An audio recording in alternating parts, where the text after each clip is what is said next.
I mean, he's a Christian guy. Sure. Somebody found a bunch of Young Bucks saying bad stuff too. On what? Just old promos and shit, and like old tweets. I'm in a tweet thing where they search famous people for like bad tweets, and then they put them in there, and you're like, yikes! They might want to delete that. Yeah. Like they just search words like Yeah, the bad ones. yeah, the bad words, or like they'll search the word feminist. Yeah. That gets good results. Usually yields decent results.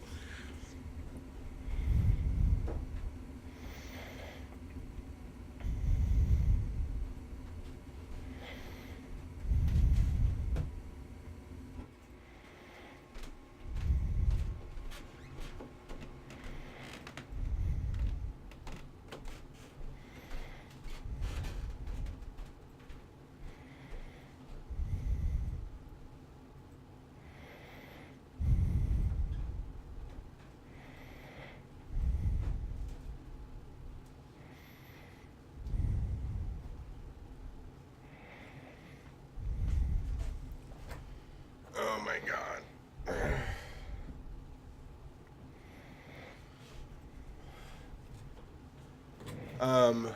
What am I thinking? I don't know where my weed pen is at. Hey, Street Fighters, welcome to the chat. They can hear us? I think so. I'm gonna go. I got no fucking idea. I mean, they should be able to. Flying blinds.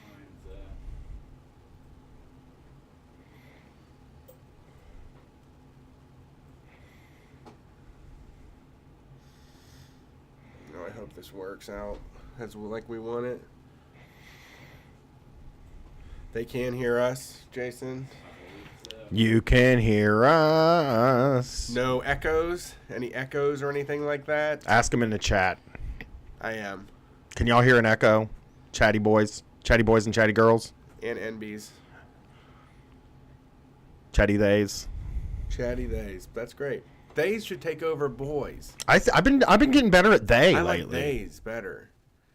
A couple, like, you know, what could stop this heart? A couple salty theys. That meme. A couple salty theys. We should go retcon all those old memes. Man, Daniel Bryan fucking rules, man. He's just out there telling people, like, you're destroying the earth, and they're booing him. I'm not going to do this live, because how far are we away from going live, Jace? You're like pretty much live now. I just haven't switched everything on. We got Facebook ready. So. Show me your secrets, and I'll show the penis. I don't know, because it rhymes. Well, I mean, it has the same cadence. Enos. Ricky the Goat is... If there's an echo, we have to turn off the call-in show. I'm just letting y'all know that right now. If me and Brad are the only ones that hear the echo, then we're good. If y'all hear the echo, we're bad.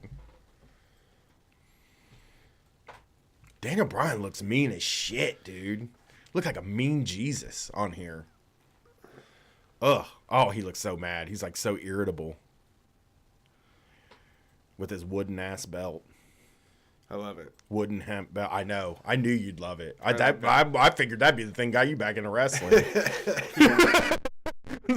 Well, he's so your aesthetic now. He goes out and yells at people for global warming. I like that. That's what... But he's a heel. It's so shitty that they made him a heel. Like, that sucks. Why can't the heels be mad at him for being mad at the world, you know? Yeah. Oh, no, they just brought up, you know how they bring up a graphic for the championship? How they'll, like, show the championship belt in a graphic? It came up and it was the recycling thing, and it went to the planet, then turned into the belt.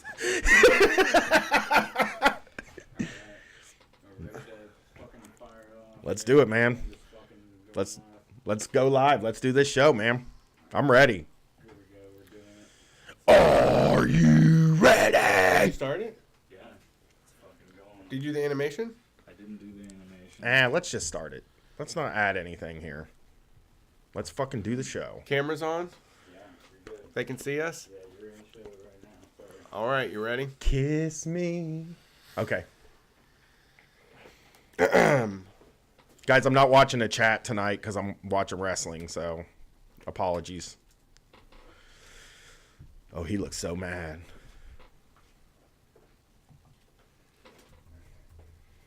The Elimination Chamber has to suck to see live.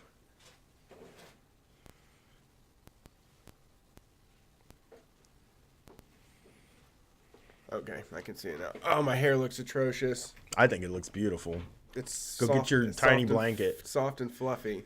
Go get your tiny blanket. I have my your blanket. pocket blanket.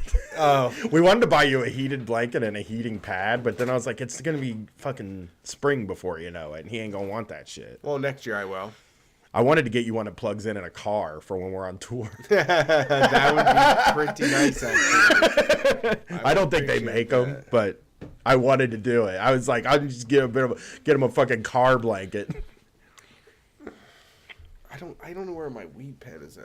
All right, I'm just. You gonna can use throw mine it if you up. want, man. I'm fine. You I ready to brought start it? Montel with me. Oh no, I brought Dirty Girl. Okay, you ready to do this thing? Yep. Do do do do do do do.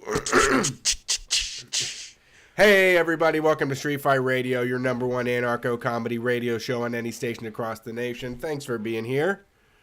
My name is Brett. My co-host is Brian. We do this every single week. Every Sunday night is the Street Fight call-in show.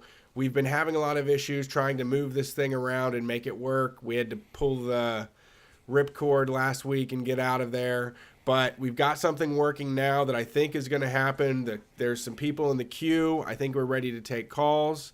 And I've also got more equipment on the way that will make this even more stable next week. So, Well, now we have to say this. Unless Brett wants to do it by himself, we will not be here next week because I'm going to see the Black Lips and Ty Segall. right. I bought tickets early, like an early bird, so they were cheap for me. But Right. now they're $80, so Brett can't go with me. Right. It's a little too much for Doesn't me. love me. Although I've never seen the Black Lips live, and I think that that's one of my bucket list things. They're good. They're very good. They play Boys in the Wood.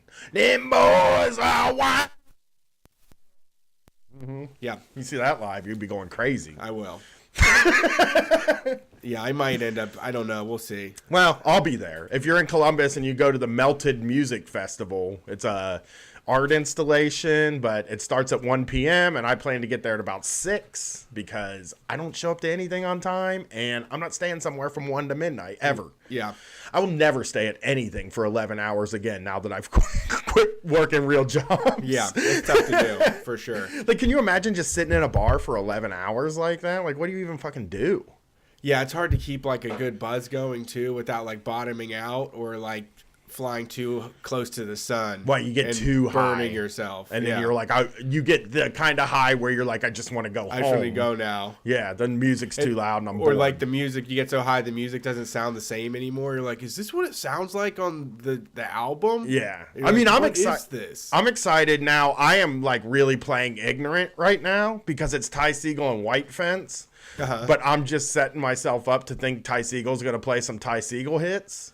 I know he's probably not. Yeah, don't do that. Don't fantasy book this But thing. I'm fantasy booking this thing. Like, yeah, but Ty Segall will want to play something off of He Twins might. probably. He'll give you know, something maybe. give me some Melted.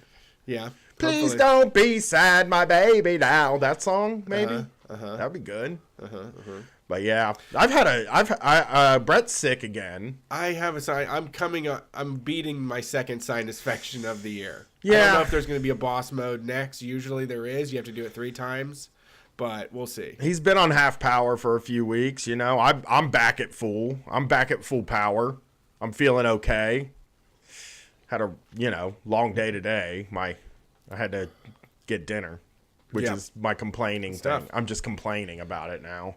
I do want to let everybody know before we get started here that there is a chat room you can go and talk with everybody that's listening to the show.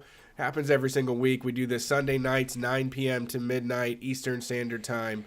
And then we also do our basement show every Wednesday night. What's the time? 11? Is that our time? Something like that. 10 or 11. 10 or 11 as early Yeah. as we can, but late usually. But if you add us on YouTube or Facebook or Twitter, the Periscope thing there, or Twitch, you can get notified when we go live and watch the shows and watch the old ones and all that stuff. If not, keep subscribing as a podcast, we're always going to keep putting it out as that as well. So Right. I always think about, like, do people really want to hear this stuff live happening? I know that's Yeah, they weird do. coming from me. I like I the do it. chat. Yeah. Yeah, but I rarely do. I know that, like, when I was watching a lot of sports and when we weren't doing this on Sundays, I used to love watching wrestling live and sit on Twitter and just Right. talk about it the whole time. Yeah, I that's always what- thought it was so fun. And I imagine if you enjoy a podcast, the opportunity to sit down while it's being done and talk to each other about it is a lot more rewarding than just listening to it on the way into work. But then I Bingo. think about how you're like, I have all these podcasts I can listen to when I'm on the way. Like, because I always, so, You're fretting about your podcast listening well, order? what I always did when I worked was, like, I had a certain amount of shows to get me through the day. And if I listened to one early, it was like almost like punishing myself. And I used to Sure. do it sometimes, you know. Back when I used to, like, download Opie and Anthony and Ron and Fez, if I had already finished Opie and Anthony from that day, I would start listening to it that night. And then I'd only have like an hour left the next morning. And then I'd be like, okay, how am I going to fill the rest of the day? Yeah. You know? Yeah. So, I don't know. Thankfully, RSS feeds came out, and now we have constant content, and you'll never go without something Right. to listen to. Right. I do still. I get Really? through them all. Yeah. Really? Everyone. But you know what the thing really is I get through them all. And then I have a few that I just don't feel like listening to. and I Sure. never Everybody get has to. those ones at the bottom where they're like, someday they really would like to get into it. I have been subscribing to the Wade Keller Pro Wrestling podcast for 3 years and haven't listened to one in a year and a half at least. And I see it show up and I'm like, and not only do I see it show up and ignore it, but it shows up on my wife's phone too. And she ignores it. She's like, Right. what is this wrestling thing? Well, he's getting good stats. He is getting them stats. I mean, you know, good for Wade. Yeah. Two guys deserve to be able to charge $10 a month to read news about wrestling, right? Yeah. Makes sense. Yeah.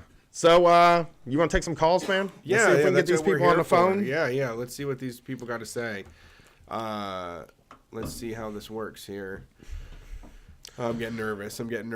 You getting shaky in the A little pants? shaky. Oh, we have a new number as well. I want to get before we get started here. The new number is 614-655-3887. That is the new call-in number. Let's do this thing. Ooh, buddy. What? My inside's not feeling great right now. Thanks for calling Street Fight. Who are we talking to? What's Oh, up? Is no. this me? Yeah. Of course it is. Hello? We're. Uh-oh. Hello? I think we're done. I think it's not going to work tonight. I'm No, not I can muted or hear you. anything. You can hear me? Is it I can really hear quiet? you. No, it's just cutting in and out a little bit. Ah, Dookie. I wonder why. I don't know, man. This is scary. This is what- not what we need. So you My can't. heart's pounding a little. My-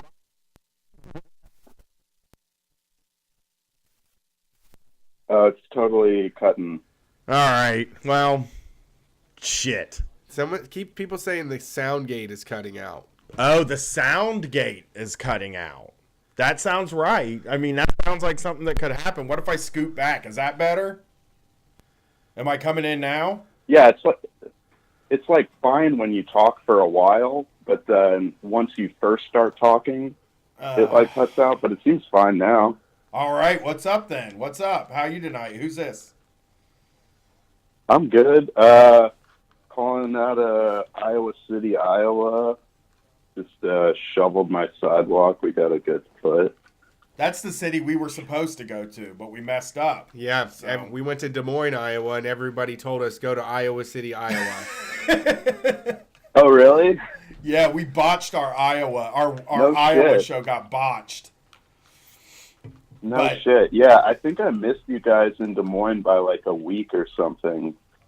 I'm really bummed that I missed that show.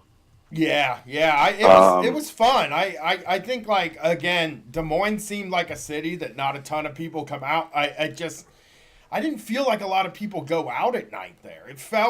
We were there on a weekday night. Yeah. And it felt like there weren't many people out, but it didn't. I asked a few people, I was like, are these streets like ever full of people? And they said no.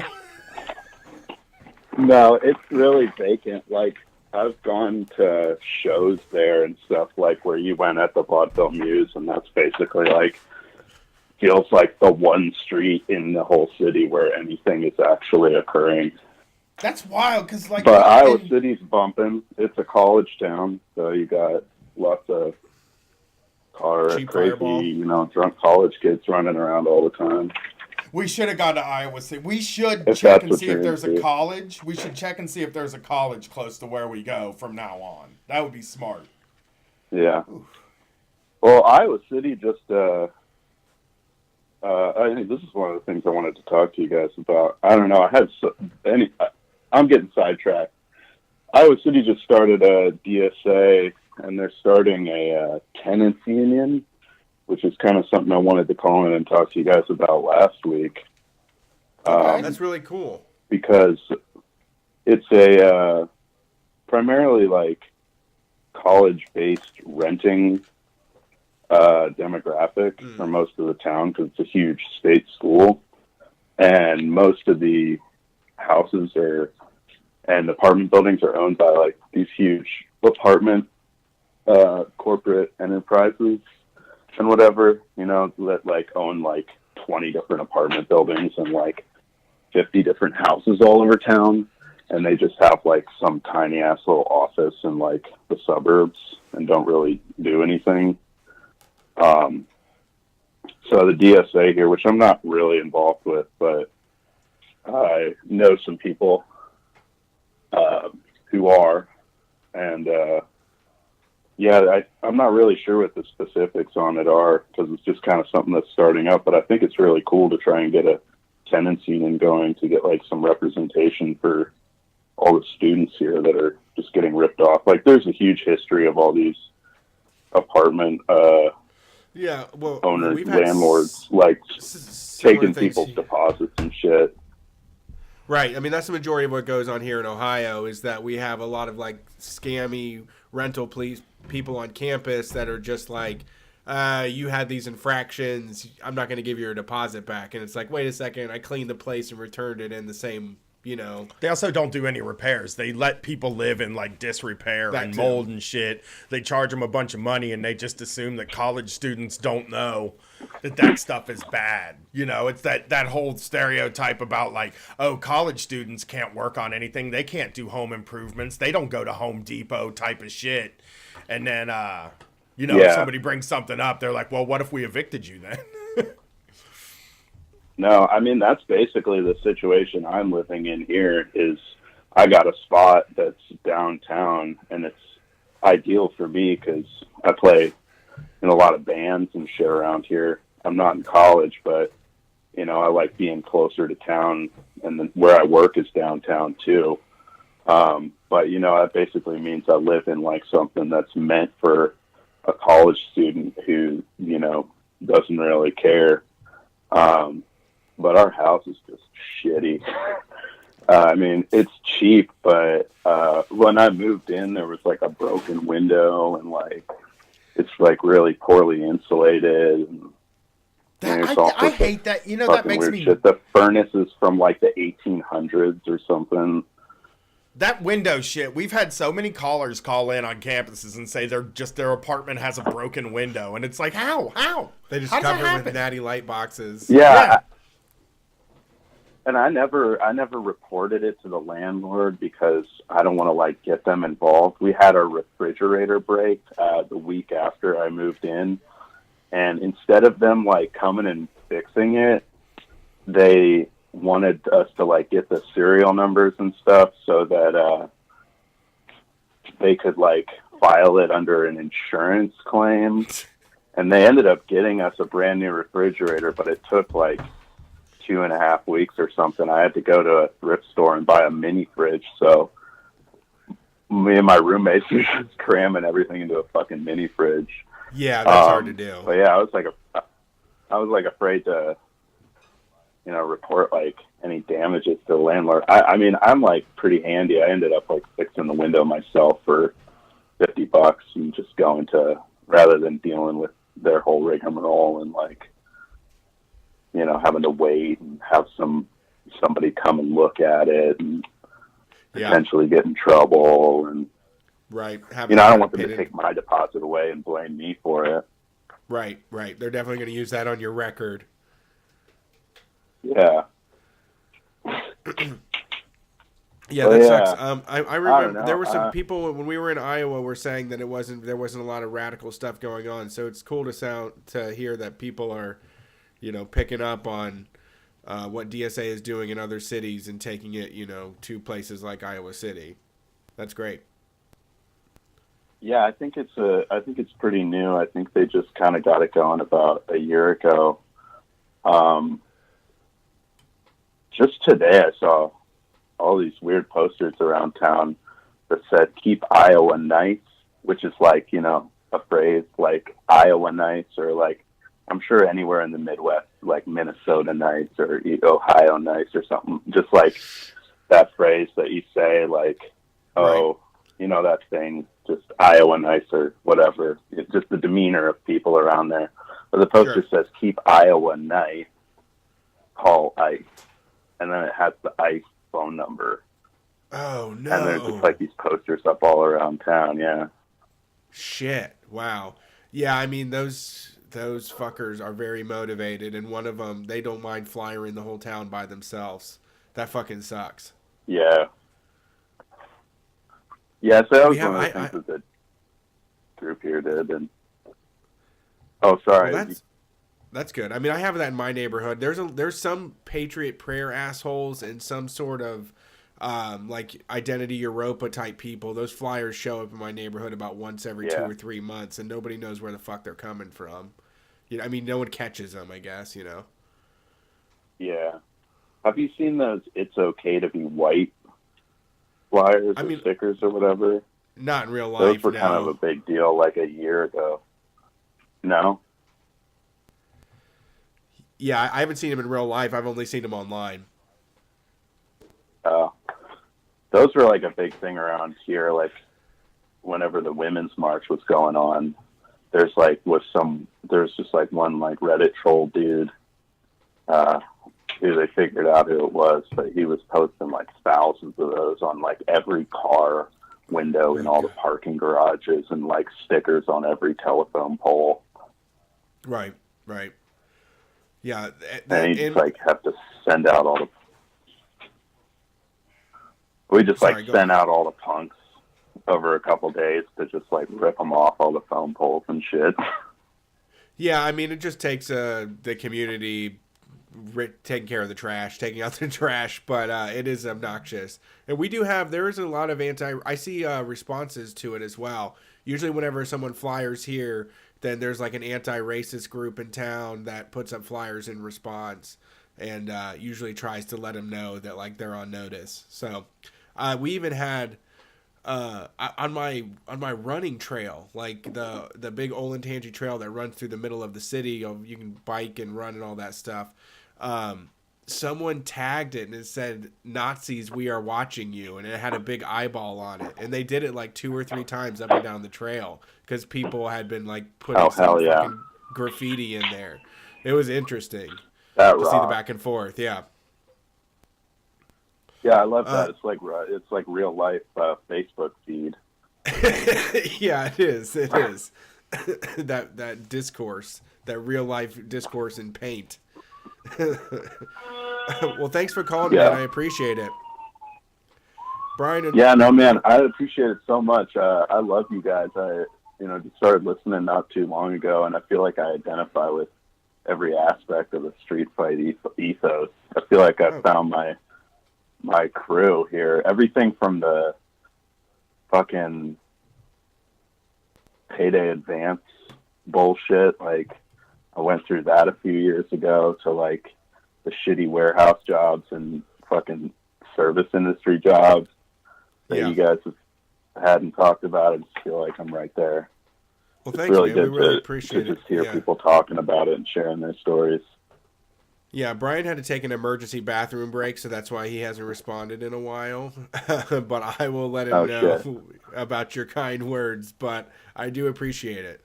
And if you want, try to get in there on the Facebook group. There's a lot of good people in there.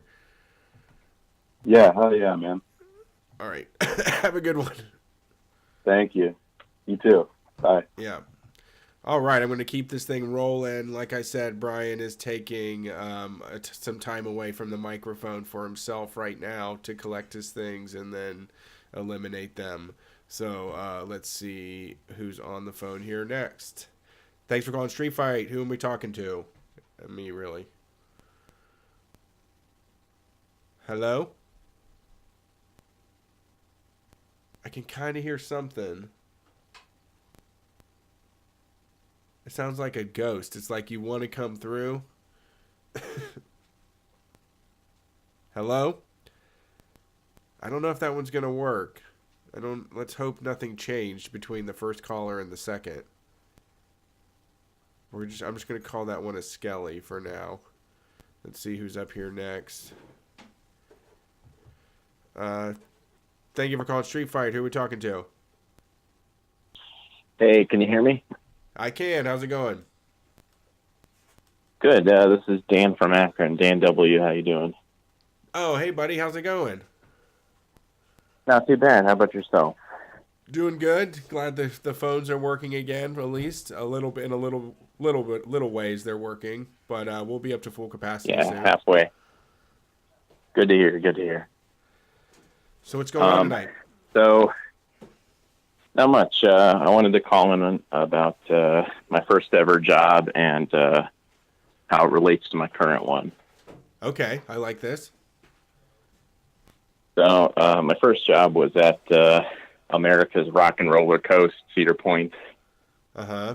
Big amusement park in town. They've got like a few world record holders, right?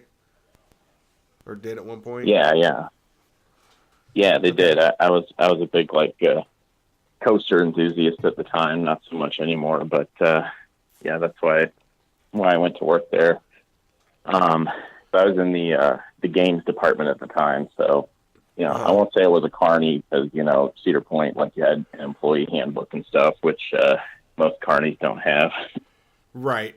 It's not exactly the same, but still, I mean, you did run a game. Now, was your game like rigged at all? Not as far as I know. Okay. I mostly ran the game where you shoot the little water guns at the targets, and it makes like the horses go, and whichever horse gets to the end first is the winner. Right. Yeah, but I did get yelled at once because I was working the basketball game, and instead of like trying to get people to play, I was just shooting baskets. Just showing them how easy it is. That's all. You're doing a little advertising, right? Yeah, exactly. I was trying to show people that it wasn't rigged, but the supervisor didn't care for that. So he told me I should have just been yelling at people instead. Oh, that sucks. But that sucks. They're so close-minded. I know. I had a bold, innovative new marketing strategy, and he just wasn't hearing it. So yeah, you were doing influencer marketing in a very early time period. That's right. Yeah, this was back in 2005. So I mean, YouTube was still in its infancy. Oh, for sure. Back in the day. Yeah, that sucks, so, man. You could have been. They should have made you the CEO of that place, but unfortunately, it doesn't work like that. That's true. I did see the CEO walk in once. Because I saw on like a Discovery Channel documentary that he did a walk every week, and then I saw like his blonde comb over from a distance once walk in the park. Nice. But did he look like one of those wax figure rich people, like Untouchables? Yeah, he did, and that was like from 300 feet too, and it just like the platinum blonde was like it was like otherworldly, like it was like Uncanny Valley hair, and I could just tell it was him. Looked like plasma. It's just like radiating in the sun. Yeah, exactly. I had to avert my eyes. So, how does this relate to your current job? Well, so I thought of it because back when I worked in the games department, every day in sort of the backstage area, like the employee area, they would post like a list of how every game did each day. So you'd be able to see like a ranking of what game made the most money every day. And I was 17 at the time, and I was like kind of into it, and I was looking like, oh shit. And like the games that always did the best were like the basketball game that was right by Millennium Force, like world breaking 300-foot roller coaster. Right. Oh hell yeah, I know that And- roller coaster. Yeah, right across from that was a basketball game. That's that for was, coward. You know what that is for? That's because of cowards like me who won't ride the roller coaster and has to wait for his friends to get through the line. Just play the damn basketball game the whole time. Well, apparently it worked because they were like number one every single day. Yeah. Is that like the first game in the park? Because like, can Oh I no, say, that's like like I read a book about Oh. carny games, and that like that's one of the harder jobs to get. Is that one of the harder jobs to get at the park? Is the games? I don't think so because I was like that was one of the jobs you could work if you were underage. Like you had to be 18 to work the rides, but I was 17, so I could work the games. But I mean, they did put me on the like third tier kind of game. So I don't know. Yeah, like I read this book about carnivals, and they said that like you get there and the first thing they'll put you on is a ride. But Cedar Point's like a big corporate thing, right? So it wouldn't be the same. Yeah. But they'll put you on like a carny ride. They'll put you on a ride, and then if you prove you're good at doing the ride, they'll put you on like a shitty game that everybody wins, and then you work your way up to like the bent rim basketball hoops and stuff like that, because those are the things that make all the money. And Guess Your Weight, which is the game I Yeah. always wanted to play. I always wanted to play Guess Your Age, Weight, or I forget the other thing. Like I always wanted to be the guy that does that because I think I'd be really good at that. Oh yeah. I don't know. I mean, the Guess Your Weight and stuff was like farther back in the park. I was like near the entrance, which kind of sucked because you had to like stay late if you were closing because like you had to get everyone that was on their way out of the park every night. Right. Ugh. Yeah, because the first one was Yeah. always my dad was like, wait a minute, don't blow all your money as soon as we get in the damn park. And on the way out, you're like, I need to blow the rest of this He's fucking like, I've money. already spent $100 goddamn dollars today on the way out. Yeah, well, now it's like if you put it like so in a place like Cedar Point, if you put money aside, like my parents would give me like $50 to spend while I was there, but I'd be so busy waiting in line for rides and shit that I might like eat a piece of pizza, or I would get an elephant ear or something, and then I would have all this money left over at the end of the day. And on the way out of there, man, I was just like, I want to play this game, I want to play this game, I want to play this game, because I wanted to spend the rest of that $50. You know. For sure. Yeah. Yeah. Was it a cool? Was it like So, I have in my mind that it's a cool place to work. Like overall, was it like decent? It was okay. I mean, if I'm being honest, I didn't really have like a typical experience because if you were 18, they had like dorms there you could live in, but I was only 17, so I lived with my grandparents who were like nearby. So, but I heard the dorms are pretty crazy. Like, the rumors were like that it was like a petri dish of various There's orgies. diseases There's not. and yeah. I mean, like, think about how college is, and then think about people who said, "I'm not going to go to college. I'm going to go work at Cedar Point." Well, they brought in a lot of people from around the world too, right? Wasn't that Cedar Point? No, that's Hershey Park, Yeah. University of Pennsylvania. No, yeah. Cedar Point Cedar- also had like Cedar Point, it would be like Iceland and program. Guatemala. It would say like where the fuck they were from. And they were lying to. Were they lying to him like Hershey Park was? I don't think they were lying. Because in Hershey Park, they were lying to him, getting them here, and then being like, "We ain't paying you what we said we were going to pay you, and you're going to sleep on this crappy bed. And if you want to complain, I guess try to get home. I don't know." Yeah, they fucked him. You should look Yeah. that up. Yeah. For street fighters that love miserable stories, the Hershey Park workers situation was really fucking bad. I mean, we did a show on it years and years ago, but it was Dole tough. Pineapple was doing the same thing around the same time too. Yeah, and Where it they're was just bringing in people on contracts and then making them basically servants. Yep. Indentured servitude Yeah. shit.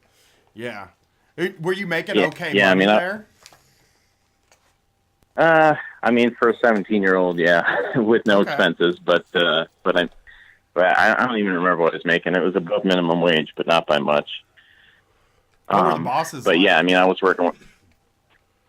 Well, I said before, I think while you were gone, that like one of them yelled at me for trying to shoot the basketball hoops instead of yelling at people to come play the game. So that's all I would have done. That's what you know what, man.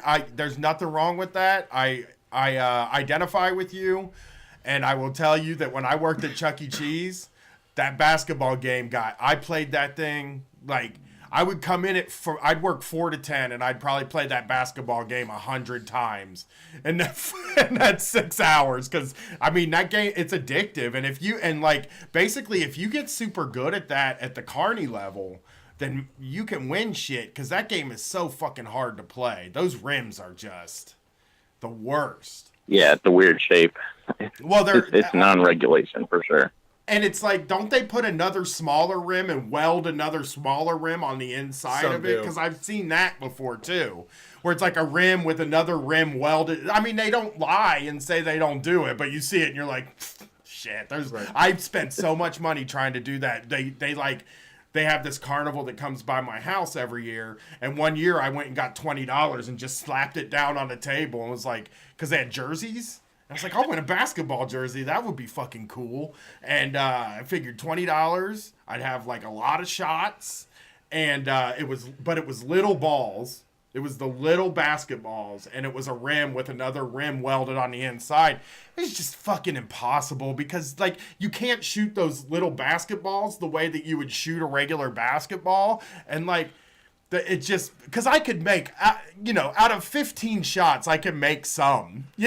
Sure. Like I'm not good at basketball, but I can always make a couple baskets. I make fucking any, man. I was so embarrassed too. There were like kids standing around watching me, like this old man sucks. Like, go over there on that basketball court over there right now. I'll fuck you up. Yeah. Yeah, the only like explicitly rigged thing that I remember is there was the game where you were supposed to like guide the ring around the wire as it was spinning. Oh, I love that one. Yeah, and as the worker, there was a foot pedal you could press where the alarm wouldn't go off, so you could like take the ring off without it buzzing. So you could hold that foot pedal down and demonstrate it to people and be like, look, it didn't go off. So if you bump it a little bit. Oh, yeah. no. So that makes so much sense now. No. Yeah. Cedar Point. Yeah. I think Cedar Point should have to have their games licensed because they're a corporation. Like, I understand the grift of a carnival company that just comes through town, like an amusement company that some hillbilly has that like just was like, oh, I always wanted to have some rides, so he has like 6 rides and a bunch of games. We don't need to license them. They're not making any real money off of anybody, it's just like a fly-by-night operation. They're probably making a tiny profit and getting out of there. But a Cedar Point, a Kings Island, a Disney World, those games should have to be licensed. People should have to check them and make sure that they're winnable. That is just not fair to me. No. You don't like that? No, you could you could ask them, hey, did you step on the fucking pedal when you did the wizard thing, You want to when do you that? Did the curly Q thing? Now we got to go to Cedar Point and be like, we know your fucking secrets, dude. Yeah. No, that's one of my favorite games to try. My dad has one that one before. That was 14 years ago, and it was doable. This was just like to convince people they could do it. No, it makes perfect sense. I'm not saying it's not impossible to do, but it's also it's not as easy as just saying like it's easy as 1, 2, 3 and just doing it all the way around. It's like if I tried to show you how easy it is to get shit in operation, I'd probably get buzzed a couple times. Yeah. That's true. Yeah. And I got caught, too, because I was terrible at it. Like, a customer was like, hey, you touched it, and it didn't go off.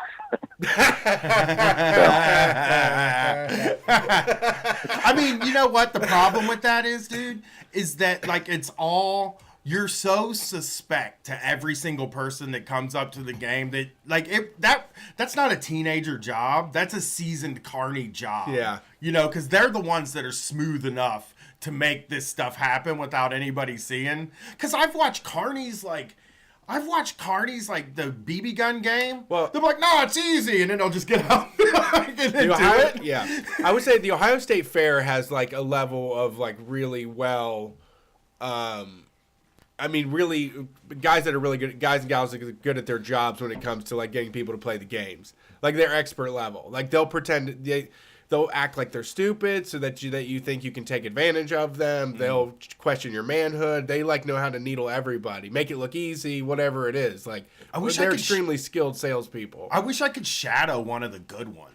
You know, like for a day. You probably could if we you showed should up with ask. $100 bill. You can do whatever you want. We should let me shadow, because I admire the shit out of those guys and girls. You know, like anybody who runs a game at the fair. Yeah. I'm like, just like, man, that is because they're performing all day. It is performing. It's a too. performance. They're on a walk. They're on that little CB radio thing, just yelling at people as they walk by, harassing everybody, and calling you a celebrity that you look like to get you to God, pay I attention. hate that though. I hate that. One called me Robin Thicke one time. Somebody's gonna call me Steve Buscemi again. My brother-in-law called me Steve Buscemi once, and my wife yelled at him, and it was just like one of the Your most wife yelled at humiliating him? days of my life. Yeah.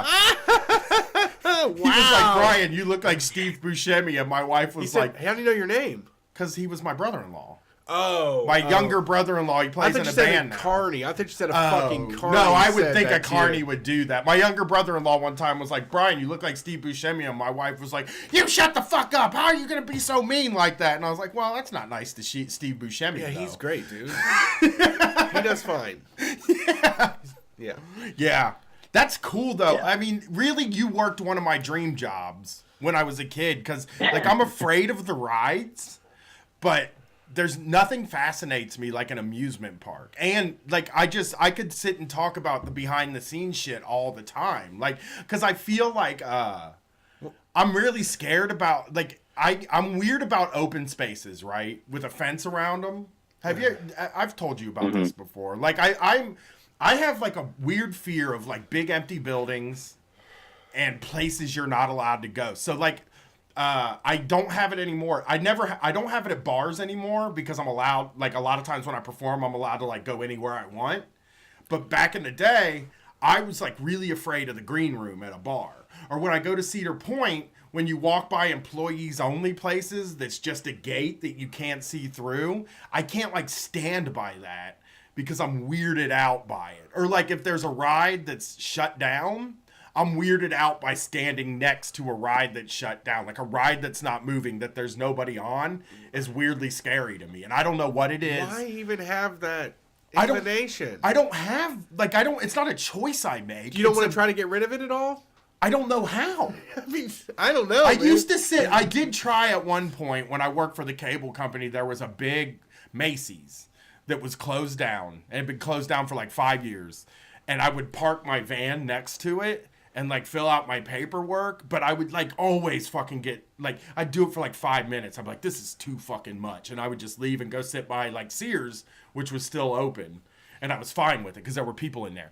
Empty buildings freak me out. Like I could never be an urban explorer because that kind of shit weirds me out. So like when the Like reason the I'm talking, stillness of it? yeah, it's like dead. feels like death? It's dead. Yeah. You know? And at Cedar Point, when you walk by like maybe one of the You're rides like- that are turned off or like an employee place, you're like, that part of the park's fucking dead. But the employees are allowed to go there. You know what I mean?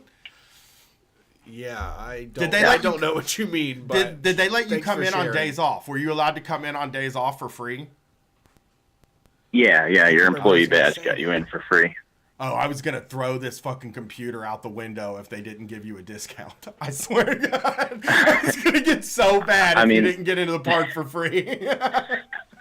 I mean, that was 14 years ago, so they could have revoked that now, but I don't know how Did they you get go- people to work there.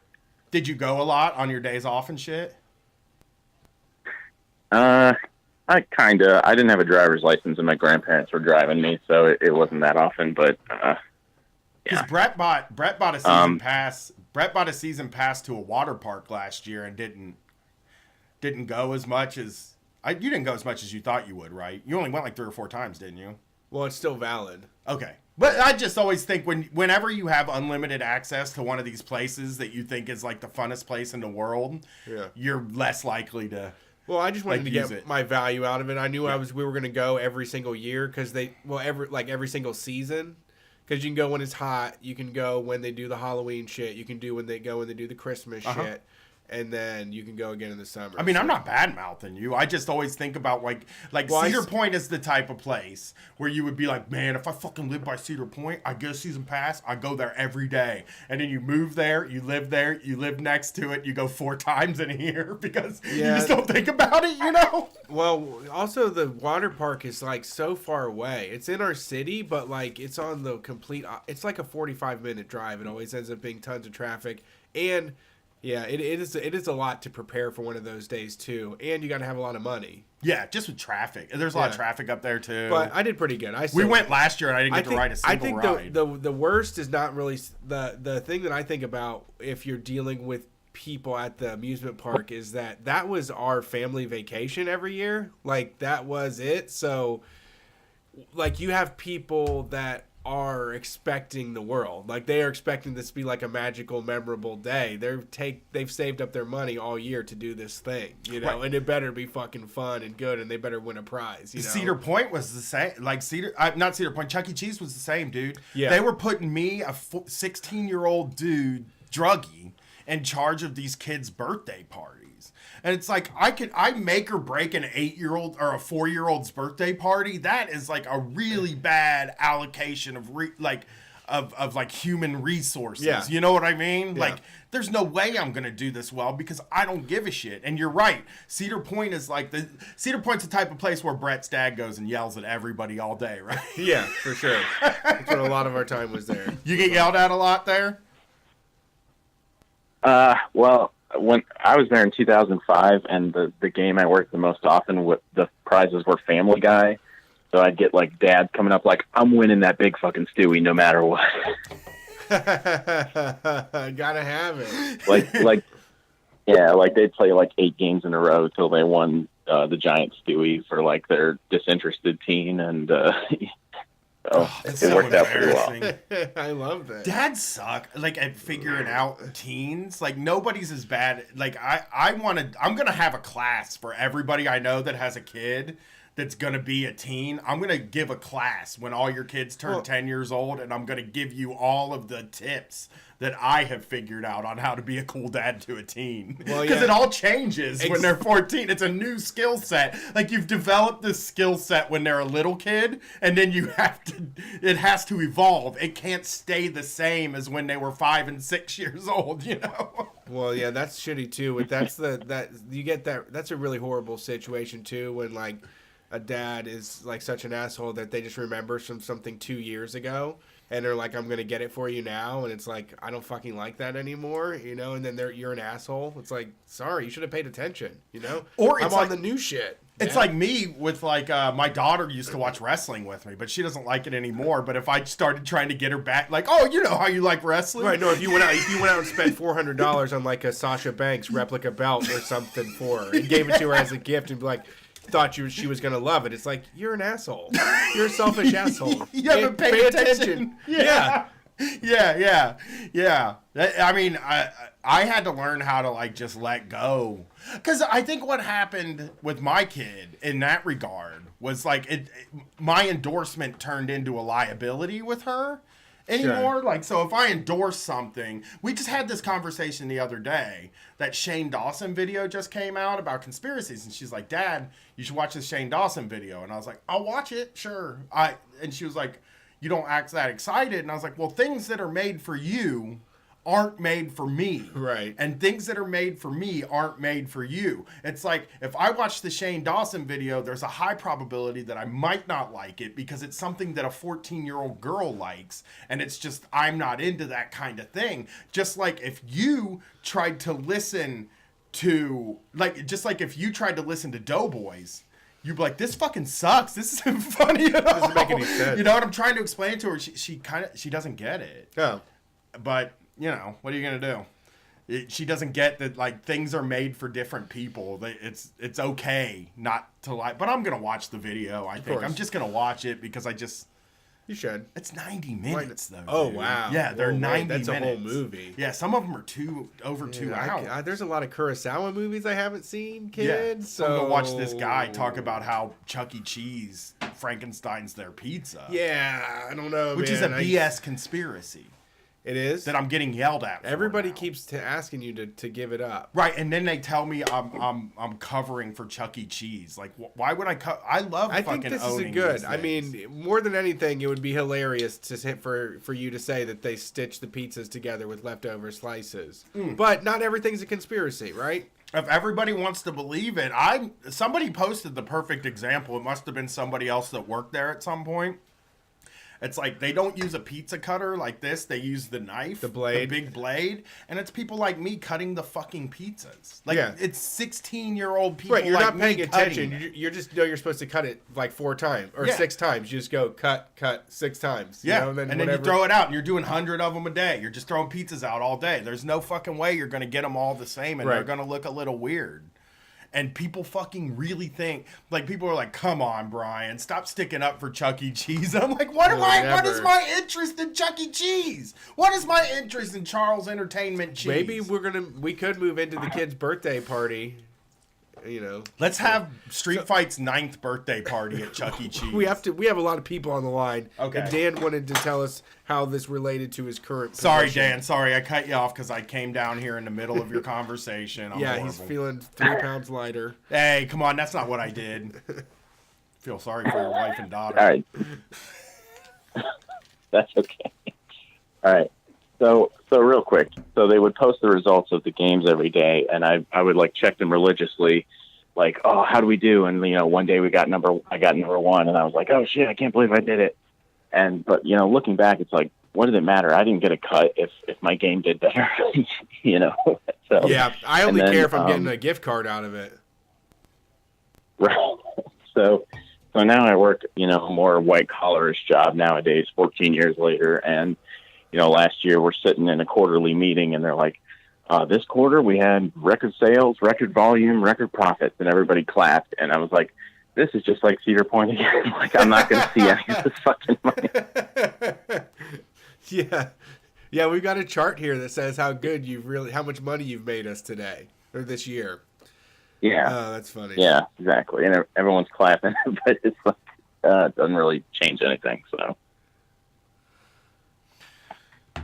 Yeah, I love that. They, I mean, that's like everybody brings it up, but like the pizza party is okay. So this is kind of a long way to say this, but I'll try to shorten it up. But I listened to this like personal development and like business relationship networking marketing podcasts, all that stuff. And there was a guy that was on there talking about gifts. And he said that the number one he thinks he hates the most is branded gifts from the company. He said because it actually takes a moment and turns people against you. It takes a gift. You're going out of your time to spend money and give something, and now they hate you more than if you had never given them anything in the first place, And that's what a lot of these are too. Is like they would set up these competitions, and it's like, well, what's this going to be at the end of it? If we're competing for who can like, do the best teamwork or like come up with a float or like a skit or a song or something, that's all subjective. But if we're competing for making the company money here, I feel like I should get some return on that, Yeah. Right, Yeah, the exactly. money. Like, I once won I was just going to say, one piece of Russell Stover Oh, go ahead. candy. Go ahead. I once won a box with one piece of Russell Stover candy for keeping my call times under that said Caltech on it, which was the place that I worked at. And it was just one piece of shitty fucking candy. And I was like, I don't want this. Like, what would I even do with this? I'll just eat it and then it's all over. Give me fucking cash. I fucking got more calls through. I get paid. You get paid by the call. Pay me that way. Right. Yeah, this year is going to be my 5-year anniversary of being there, and they sent me an email at the beginning of the year like, as your service anniversary approaches, we'll send you a catalog of items that you can choose from. Yeah, You got my wife gets the catalog, baby. You got a good job, my man. You got a stable income. They gave you a catalog full of gifts to pick from. Let me tell you about the catalog. Yes, you think this catalog's bad at your 5-year?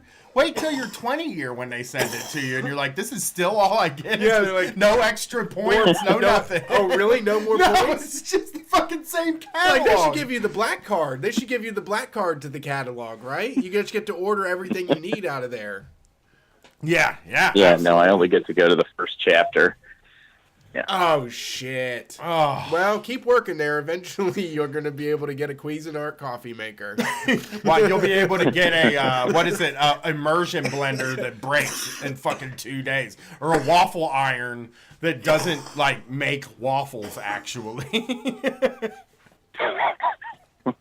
Like I have a Yeah, my waffle boss said iron. at his 5-year. I have a waffle iron that Yeah, we got through that is just the worst fucking thing in the world. It just stinks so bad. And you're just like, why? Why? Just give me money. Money.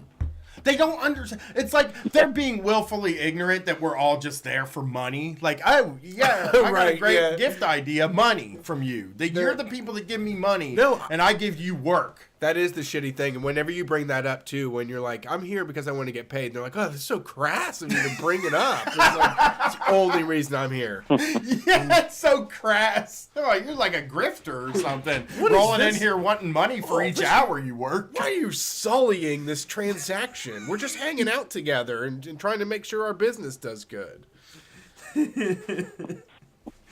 Well, hey, thanks for calling in. Brett said we have a ton of callers, so we got to get rolling. Yeah.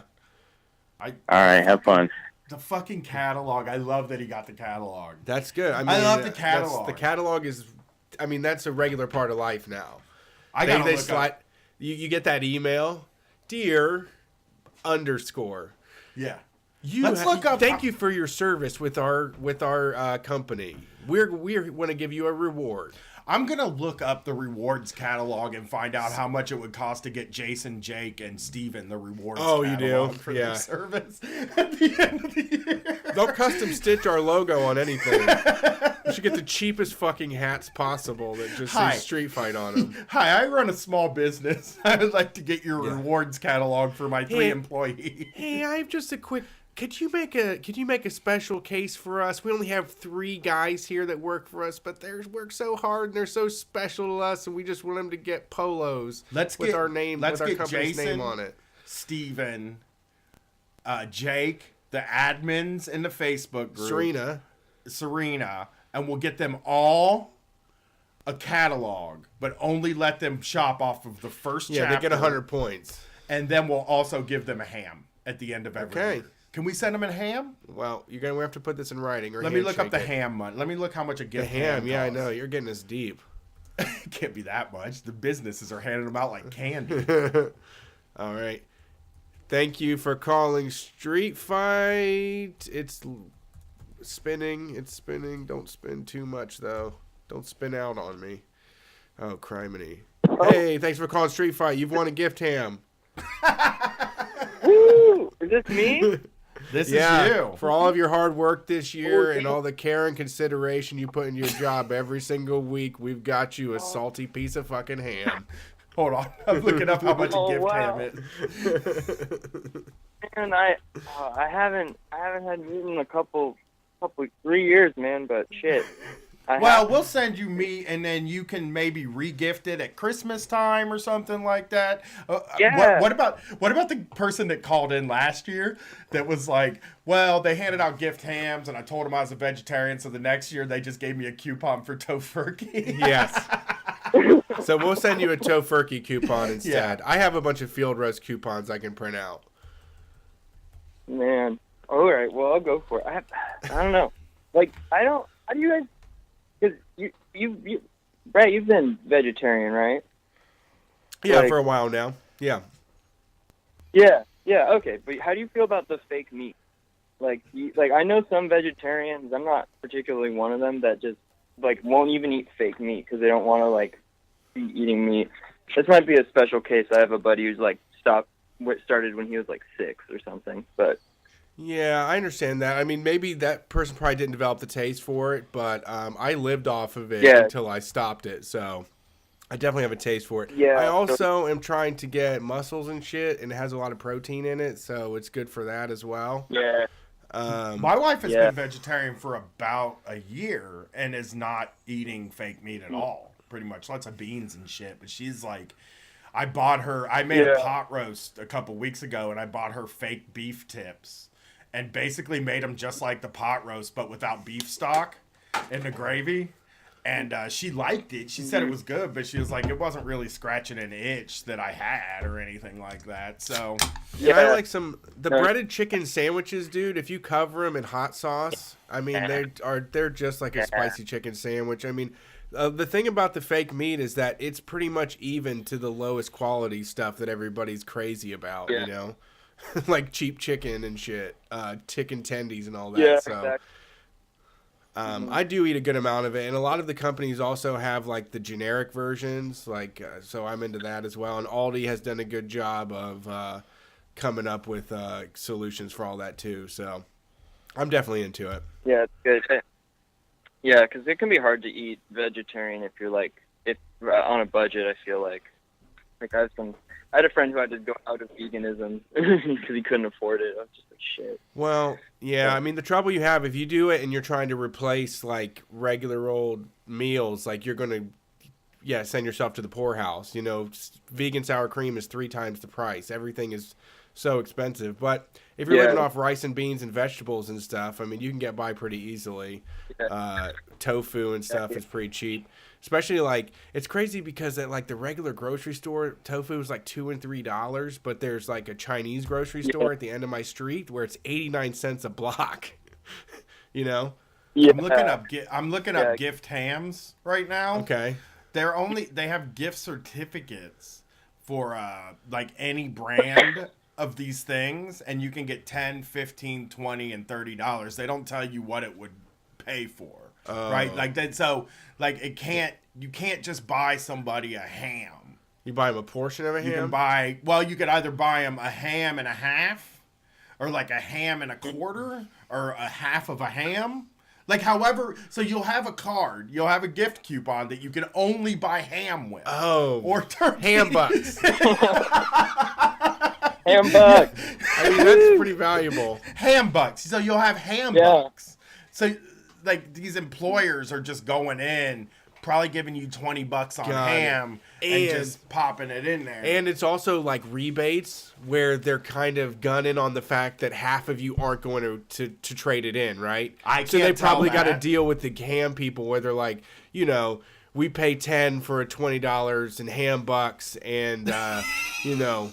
They don't show up and spend the money, y'all can keep it, right? They do. I will say this, though. For you people this is for next year, make sure that you let them know that, like, you know that they could have got you a candy gift certificate, a pie gift certificate, a pizza gift certificate, ice cream, fruits and vegetables, just plain groceries. Yeah, just be like, can you give me, like, butternut squash, just enough for the winter? How about that? Yeah. No, they probably wouldn't do that, though. This company's called G Thank You, Certificates of Gratitude. I love that. I'm going to start just sliding a little ham bone in somebody's hand. I'm saying like how would you say fake ham? I know there's like fake and bacon, but I can't think of a way to spell it wrong. Fam? Yeah. No. I was no. So are you a vegetarian? Yeah, he said. Oh yeah. Just like I don't know. I did it on a dare, and then I felt way fucking better. Like I just How felt long? energy course. How long ago did you do it? Like 3 years ago, actually, this month, I think. So what do you mean? Was it like some obnoxious like animal rights person dared you to do it? No. I mean, I had like grown up with vegetarians in my house and stuff, and so what happened was my brother and I, he's like a weird freak of nature. He's like, we would like have dinner and it would be like, you know, steak and stuff on the side, like vegetables or whatever, and he would just eat a steak all the time, right? And he always had like a six-pack his whole life. Not fair, right? Not fair at all. So the one time he said, I think I'm going to stop eating meat. And I was like, okay, well, if you do it, I'll do it too. So we just like stopped eating meat together, and he couldn't hang. He like started losing a ton of weight, so he stopped. But I lost a ton of weight, but it was not bad. Right. You don't have any. I dropped like 25 pounds. Can I ask? Do you have any weirdness around food? Like I have like weirdness around. Like I'm a fucking pig. Like I'll just say it straight up. Like I'm always hungry and I can't stop eating, and I eat meat. And I just feel like when I was a vegetarian, like I never felt good. Like I never felt satiated unless I ate like a fucking fuck ton of pizza Well, and yeah, I French mean, your fries body and is- shit like that. Your body is used to the Yeah. dumpster. Feels like my brain is that though. It feels like it's less in my tum in my body than in my brain that just keeps thinking it has to eat. Because I've actually found myself just eating when I'm not hungry. I don't want any food, and I'm standing in my boredom. kitchen eating snack cakes, and it's like, what? Why am I doing this? It just makes me feel bad. No, I do You know the what- same thing. Like I work. Yeah, let's keep going. No, it's fine, man. Go ahead. No, I'm just saying. Like I work. I actually work at a pizza place, so I have most of my stuff there. So I'm lost weight Do you- somehow. But You still handle meat and stuff? yeah, yeah, I like touch sausage every day. I fucking love that, dude. I love it because I do the same thing now. Like, I was real anti at first. So here's what got me into it. Literally, this is what got me into it. Me and my girlfriend at the time went and got a dog, and I, like, stayed up all night petting the dog. And then I was like, I'm not going to eat fucking animals ever again. Like, after seeing the dog, like, how much the connection I had with that animal. And then I was like, I think cows are the same and pigs are the same. I'm not going to fucking do it. Yeah. So that's what got me out of it. But I was real like hardcore at the beginning in like people's faces. But now I really like try not to be bothered. I know I make a point to not be bothered by it, or, you know, just go with the flow, because it's one of those issues where Yeah. you're not going to get in like some epic debate and have somebody fucking change their mind on it, you know? Well, I don't think. Yeah, That's a lead by example. And you know what? I have so many conversions under my belt, dude. Like I've probably got 10 people Yeah. by not being an asshole. Like when I was being an asshole, nobody was into it, but just living side by side with people and they see like how I'm eating and what I'm getting, you know, the results I'm getting from it, then that's what they need to be convinced. You I know? mean, in the group of friends that we hang around, all of us ate a lot of meat at first, and now it's like we're down to like maybe me, like it's me and a couple other people that still eat it, you know, and even then, like just having Brett around and having my wife go vegetarian has cut my. I mean, I was like eating meat every day at least once. And now I have it maybe a couple times a week, because there's just, once you live around a bunch of vegetarians, there's like really no reason to have meat anymore. Like you don't need it unless you're being a baby. The biggest thing about it, man, is the cooking. It's really hard because people try to make one dish and they're like, this is terrible. But if they made a steak the first time and it was terrible, they would be like, oh, I did it wrong. But when they make butternut squash the first time wrong, they're like, it just fucking sucks. And it's like, no, you have to season things and make things to your own palate, make the shit you like, and keep trying until it works out, you know? Learn how to saute and char shit and roast things and do it the way that you fucking like it. People don't know how to prepare vegetables to their palate. They do it the way that their mom did, and they fucking never ate their mom's vegetables. Right. Are you no fish? Do you not eat fish? You know, like it's funny because before when I ate meat, I always hated fish growing up, like cooked fish, but I could do sushi because, like, I don't know, I'm in California, so we're like kind of close to, you know, fish access. So anyway, but there's a lot of sushi out here. Right when I went vegetarian, I started eating that too. I could eat sushi for some reason. Yeah. So what did you, Yeah, is I this can what have you it, called like, in I to have, talk like- about? Did I sidetrack you? I don't know. I was just Not wondering what really, you called it. You guys have been talking about a lot of relevant stuff that, you know, like pizza and stuff. Like I was gonna say about the Chuck E. Cheese thing. Chuck E. Cheese, what kind of ovens did you cook the pizza? Like the conveyor was- belt or? Right, it was a conveyor belt because they're hiring teenagers. I don't think teenagers know how to work the oven. Like the you got to put it in the oven and then check on. You don't have to check on it if you have it figured out. But yeah, it's a conveyor belt because that just does it right every time. Yeah, exactly. So, because at my job we like spin the pieces. Sometimes one half of a pizza will be burned, you know, Mm-hmm. and then like you can cut off that half and save a good half, you know, and then like so those pizzas have been stitched, but they're not served first, you know. No, Like- I don't think anybody would really It's do something that. I feel No, like it's that's gross, a really. like- I can't imagine a business being. I know I'm like rough on businesses and shit, but I've worked at enough restaurants to know that like there are some yes, there are some food storage things and some things that go on in the kitchen that are not super great, but nobody's intentionally doing things that are that gross. Yeah. Nobody's feeding, like, people act like, you know, oh, if I eat at Taco Bell, they're gonna spit in my food and shit like that. And years and years and Yeah. years of working in kitchens, I've only seen like 3 or 4 really gross things like that happen, and that was asshole customers and people not at their best Yeah. moment and shit like that, you know? Yeah. But yeah, exactly. But so the reason though I wanted to call in is first I wanted to say I met you guys at the Oakland show and it was really great, and thanks for coming out. It was an awesome night. It was fun. really We cool. liked it there too. Yeah.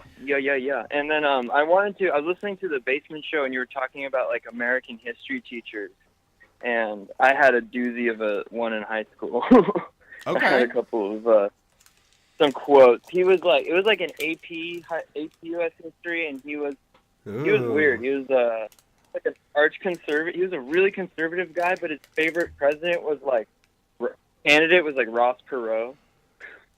That's still Oh, yeah, comes that's off. that. Very that's, weird that's guy. a- Tracks. yeah. No, that's definitely tracks. I mean, he split a lot of Yeah, that and back then then. I mean, people were pissed about the way that he came in and kind of cleaved off some votes, because he Yeah. definitely inspired a lot of those guys. Yeah, no. But I actually wrote down some quotes that I remembered. These are the ones. So this was high school. I graduated. This was like junior year, so like 2013, 14 maybe. Okay. And I still That's remember not- these. So, It's crazy that saying- it's still happening. oh yeah, no. And I've heard my sister's actually taking his class now, and I've heard that he's like under some scrutiny and getting his shit recorded. So good to hear. Yes. But one thing he said was women didn't win the right to vote; they were given the right to vote by men. I don't know, man. That is not. I mean, Yeah. I can see. So part of me is like, I see what he's talking. I understand what he's trying Yeah. to say, but it's just that negates the fight that all those women had to get to that point. Because I mean, in the end, Yeah. we had to sort of. I Legislative mean, men had to give the vote because that's all that was in power. But the thing is, like, that was fought for over, you know, a number of years by women. Yeah. Women get the credit for that. Men get the credit for not letting them vote. Men were the ones that were keeping them from voting, not the ones that let them vote. Yeah, but conservatives keep themselves up all night though, thinking about like, but wait a second, who allowed them, right? Well, Who conservatives. white guys freed the Yeah. slaves, right? They're like, they just Yeah. can't let that go. Well, it's a patriotism. So I'm a patriot, right? And we're talking about history teachers now, American history teachers, right? And it's a person that says, I'm a Yeah. patriot, that is also familiar with the injustices and oppressions that happen. And then they have to spend time figuring out why those were an anomaly in the system and not baked in to the system, or the system wouldn't be good. The system would be bad, right? If women weren't allowed to vote, or if there was slavery, and that was just part of the system, then we wouldn't have the best system in the world because there was slavery after the Constitution. You know? So they have to figure it out. They have to kind of explain it away. They have to spend more time figuring out why the system's actually good. You know? Yeah, exactly. And yeah, I have another one that he said, like, his whole thing, like, it just negates all direct action, which is like, it's like, in this country, it's like, that's just to influence politicians. Like, they knew. Like, the only reason they would have thought about it is because it was brought up by the women who were fighting for it. But anyway, the other thing he said that was worse, probably worse in my opinion, is he said, like, he's talking about how originally, like, people who couldn't own property couldn't vote in America, and he agreed with that. Yeah, I've heard that a lot. I've heard that. You know who says that a lot is people that live in the suburbs, and there's renters and buyers, and they think that renters aren't paying property taxes, so they think they shouldn't be allowed to vote on levies because it pisses them off. But it's like, well, my landlord isn't eating that cost. Right. Yeah. Yeah, that's Yeah, wild. exactly. And this is was this in Oakland? No, this was in I live in like the South Bay, so like Okay. San Jose, Silicon Valley. Oh, Like, okay, that makes yeah, sense then. very. Yeah, Yeah, live in the tech cradle of darkness. Yeah. Yeah, I talked to my daughter about that again at dinner the night after we did the show, and like my wife wasn't super happy about it either. There's been like things about this guy that I've heard for years, like you better hope your kid doesn't get in there. He's sexist and he says things. I don't think he's. This is my philosophy on it now, and this is what I told my daughter. You're actually kind of lucky that you have this guy now, because you're going to deal with guys like this for the rest of your fucking life. And you might as well learn to deal with it when you're 14. You know, I reinforced to her that you will not get in trouble at home. I will not do something to you if you argue with this guy, and you're not going to get in trouble. I will take your side. That's my plan for my kid too. Is just to say you're allowed to, if you you're allowed to defend yourself. You're allowed to argue. You're allowed to question. Anything your teacher says, I'm not gonna be mad about it. You don't have to respect fucking authority. Right, your daughter is gonna, especially a young woman, is going to have to deal with sexist dudes that think they're really smart, that are authoritarians, right, and have all of these traits. They're gonna deal with them through their whole lives. And teachers, especially when I'm like, you could go to college, and when you're in college and you have a teacher that has like this weird set of morals. I had a teacher, not a weird set of morals, just you figure out your teacher's beliefs and you work to that instead of working backward to your shit. I remember the conservative teachers knowing that was unpopular and that they were assholes and stuff like that too. Like realizing that somebody that maybe was like a nice guy or a good fun to play basketball, would shoot hoops with people after school and stuff in the field house, also had like beliefs that were like shitty and supported all the fucking oppressive bullshit, you know? Yeah. You just got to know that the world's changing, and like, I wish she had somebody nicer, but for me, it's like, 9 months of dealing with an asshole probably teaches her something that 9 months of not dealing, like, it's a that sneak never peek, having it's a an sneak asshole. peek. You're right. Yeah. It's just a sneak peek about what's to come. Yeah. It's like life is not only worrying about your peer group here. Then you're going to have people in charge that are also wrong. That are completely wrong, wrong and dumb. Wrong and you have to navigate it. Yep. Yeah, navigate that world. Exactly. Yeah, exactly. You just I mean, I got out of it, the socialist, so we're okay. Yeah, you will. I mean, so many of those kids will. It's not it's just people think that children and teens especially are being like programmed in school, and I don't think that's the case. There are some people that are learning things the wrong way, and that's because they go home and their parents reinforce the way that they were taught, which was that way. Yeah. And then that kind of belief gets reinforced through generations. But there are also a lot of kids like mine who come home and they tell you what they learned, and then I don't yell. I don't say that's dumb. I say, some people believe that, but some people also would say this, and then she kind of gets it. I'd like to give her an alternative because, like I said, what that teacher said was racist. That it was just, there's nothing you can say to tell me that he's not racist. If LeBron James, it's just like so indicative of where his head is at too, that he didn't even check himself. No. Like he didn't even think like, wow, I did kind of just throw. Even because in this day and age, they're all worried. They all claim they live in fear of being like Me Too'd and called racist, fired and all for being racist. Yeah, fired for being conservative, all of that stuff. So it's just like so blatant that he did that. I mean, it's just gross. I mean, nobody would say anything. Again, 99% white school. Who's gonna say anything? Right. Well, thanks for calling in. We're behind, so thank you for calling. I love talking about no this problem. stuff. Peace out. Yeah, have a great night. Good night, guys. Young folks that calling is crazy. Young folks? Yeah. Yeah? That's like YUNGFOLX.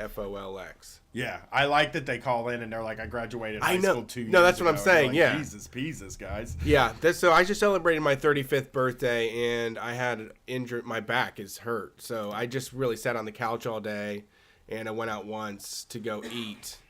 and that I was will it. say that like that is concerning to me in a weird way, that like the schools are such a like a slow moving vessel, that these teachers are still out there teaching this stuff now in 2013, 2019 was where it happened to my kid. That it's wild That doesn't that surprise lesson me. hasn't changed. No, the world is still over time. very conservative. Everybody's still conservative, and then regular people just default to like conservatism if they're in public because they don't want to portray themselves as too loony left. I feel. Yeah. And I think, and they also want to respect all they do that respect all opinion stuff, and then you start listening to somebody that just start talking bullshit, They and you're don't not allowed to respect say, yours. and you're not allowed to say it. Yeah, and they don't respect you, but you're not allowed to say it. You're trying to prove you're a bigger person with tiny people. You know. I mean, the one know? thing that I feel happy about being 40 is that nobody can tell me I'm just young and idealistic and dumb. That's true. You know what I mean? Like Yeah. now I feel like I can come at you from a position, like if you're a person that's 50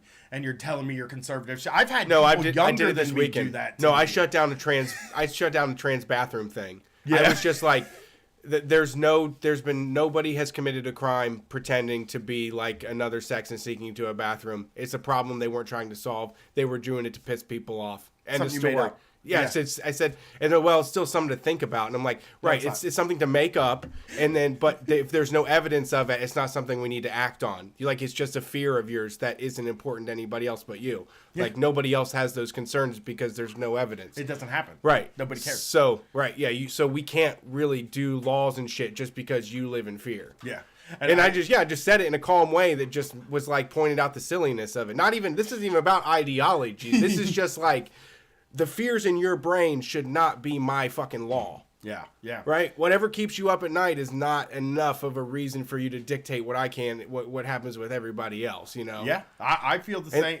Because that's where, and that's where a lot of them come from, is a place of fear. I mean, I've had young people try to like, son me. Is that's like that where they're like, oh, you'll grow up and you'll learn more and you'll figure out why socialism Yeah. doesn't work. And you're like, motherfucker, you are 30 years Yeah. old. You know what I mean? No, I've seen enough so I've far. got age on you. Yeah. and that's the thing is I've like, been through enough presidents. I've seen it go red, blue, back and forth. I know what's up, you know. I mean, that's the only bonus to being old is that I got to a point where I was so intimidated in arguments about politics and ideology and shit like that, where I was like so intimidated, and I thought, even in my early 30s, it's like I always had people telling me, "Oh, you're young, you don't like know what you're talking about." You know what?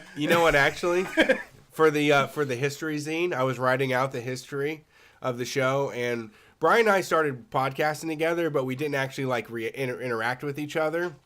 Brian was a friend of a friend. I was a friend with that guy. But I said that I felt like some of the early bonding that we did was like being super drunk on a patio, me drunk on a patio, and then just saying something about like egalitarianism or Medicare for all or like, less laws or something, and then being lectured, like, and me and you like shooting glances at each other, feeling like I was in the principal's office while someone's like, you really got to be realistic about this kind of stuff, though. The stock market is it's more than a casino than like what you say. Yeah. And me and you just looking at each other, and then later on standing in a fucking alley and just being like, remember when they said this? Yeah. I mean, and the thing is, like, we've been, the thing that sucks is now that we're a Voltron in a way, like people treat us like we're one mind now in Sure. real life a lot of times. No, they don't, man. Well, there are times. People have been coming out and been People busting my on balls. I'm not talking about Twitter, and I'm talking about in real life with people that we hang around with. Oh. They think we're of one mind. Sure. And when me and you have because we do have, me and Brett are different people, and we have different beliefs about some things. Brett's like a lot more, he's less liberal when it comes to just like, I'm very liberal when it comes to like life, basically. Like I will blame authority for everything. I don't think, things like where Brett is a lot of times like, buck up and fucking do it. Personal You know what I mean? responsibility. He's a big Everything's my fault. So that's a difference between me and him. But when it comes down to like the nuts and bolts of putting something together, we are of one mind. When it comes to things like Medicare for all is good. Streamlining it, making it easier, not making it a fucking headache, getting rid of all of the shit we don't like. Or even like when it comes to Hillary Clinton, when it comes to voting, when it comes to shit like that, me and him have like a lot of the same beliefs. So when we argue with people in real life, there have been times where we get accused of ganging up on people, and it's so fucking unfair to me because I'm like, he doesn't even believe half the shit. Yeah, I don't agree with Brian. I argue with Brian all the time when I'm in the fucking shower. Part of the job is arguing. Yeah, I fucking love to. I always argue. But we get accused of it a lot, like Yeah, it ganging makes up on sense. people. But it's like whatever. It's just if you don't listen to the show, you Well, kind there's of don't just- know what. If you don't listen to the show, you don't know the dynamic. You don't know. Well, and the thing about it is, like we've said, there's a base of knowledge you have to have with some of this, and like giving slack to some parties, whether it's like businesses or the government or something, is just not gonna not where I'm coming from. That's true. It's Yeah. not where you're coming from. And it's a lot of times. And that's I where mean, a other lot people of are coming from. They're giving slack to America, and it's like no America, right? You cut no slack to America. Right. You cut no slack to the cops. Your Right. boss isn't getting any slack. Right. None. Like, because there are a lot of people that are like, oh, your boss is in a very difficult position too, and it's like I don't give a fuck. Right, You know doesn't what? fucking matter. There's a whole force of a company behind my boss. Okay, like let them do that. I've always said that when people are like, what about the good cops? They turn or what? Anything like think Like in Dorner? your mind. Yeah, let's just talk about what about the good cops? Okay. There's plenty of people out there fighting for the good cops, I guess. Sure. So you don't need me to say anything ever positive about the police, and I'm not fucking going to. Right. Because I ain't here to fucking do their shit for them. I only tell the negative things about the police. Right. This is the place where you go to hear negative things about the police and corporations. I'm not fucking getting behind them. I don't give a fuck what they do that's Right, good. I right. do not care that Bill Gates gives money to a bunch of fucking charities. He's a billionaire. He's hoarding resources, and we should fucking take them from him. Yeah, he shouldn't have had those, and he shouldn't be allocating resources. He doesn't know it. He's not a genius when it comes to solving malaria. No, and that's just how I feel. I think that my philosophy for this show is this is not a fair and balanced podcast. This isn't, and that's just on the show. But in real life, I don't argue fair and balanced either. I argue for my things on my side, and I don't. The famous drill tweet. You know what? You really don't have to hand it to him. You know that tweet? Yeah. Where it's like, I'd like to take it back. You Yeah. categorically No, do sometimes not we really shouldn't. have to hand it to ISIS. And you're like, yeah. That's a concept we should adopt. Yeah. No, I'm you not don't have going to to hand hand- it to him. no. Nope. Don't have to hand it to anybody. no. Like the cops that ran into the building on 9/11, I ain't handing it to them. I'm sorry. What did they do the day before 9/11? Sure, threw somebody in jail for marijuana. Planted fucking cocaine on somebody. Hey, can I just tell you the name of the company that does the magazines real quick before we take another call? What magazines? The reward gift magazines, magazines. gift magazines. It's called Terry Berry. Oh, I like Terry it. Berry. Terry's Berries. No, just Terry Berry. Is recognized. It's actually because they call it recognition resources. Terry Berry. Terry Berry recognition resources. TerryBerry. And it's like we'll do this. We can do this on the basement show. I'll put the website in the thing. But I imagine a Terry Berry would be like the tobacco from that episode of The Simpsons. always wanted to try tobacco. Tobacco. Yeah. People were always like, Tobacco. tobacco looks gross because they spit out the brown. Yeah, and I'm yeah. like, man, at the time But, tobacco yeah. came out, I was It dipping. probably buzzes your fucking whole insides, though. Probably you can feel your whole esophagus light up. Never had a problem with tobacco. I always thought it sounded fine. That cow that says it is the best. Thanks for calling Street Fight Radio. You want a gift, Ham? Hello? How's it Hey, going? what's up? How's it going Hello? tonight? Hey. Good, guys. How you doing? We're Good. great. We're having fun. You want some ham bucks? Cool. What's up? You trying to get some Amber? ham? You trying to get a gift Yeah. ham? Would you eat a ham that comes wrapped in plastic and Oh, yeah. in its own juices? If a person gets excited about the ham, can Sure. I send them a Yeah, $10 but- ham bucks? Okay. Are you excited? Do you like ham? Hey, man. Yeah, well, we struck out on our Yeah, first I am. our first ham giveaway. We struck out. It was a vegetarian. So, would you eat the gift ham? Yeah. Yeah. Shoot us a DM. Okay. Shoot us a DM. Oh, You're the I'll winner. eat it You're for lunch. tonight's I'll eat winner it. of the gift ham. Tonight's winner, we're sending you ham bucks. We fucking dared you to do it, dude. You gotta fucking eat the gift ham. I'll eat the ham. It's right. So it's kind of messed up. When I was a kid, my mom used to drag me to church, and they had a competition, like a spam eating competition, Ew. and I won it, and they would call me Spam Man, and it was so stupid.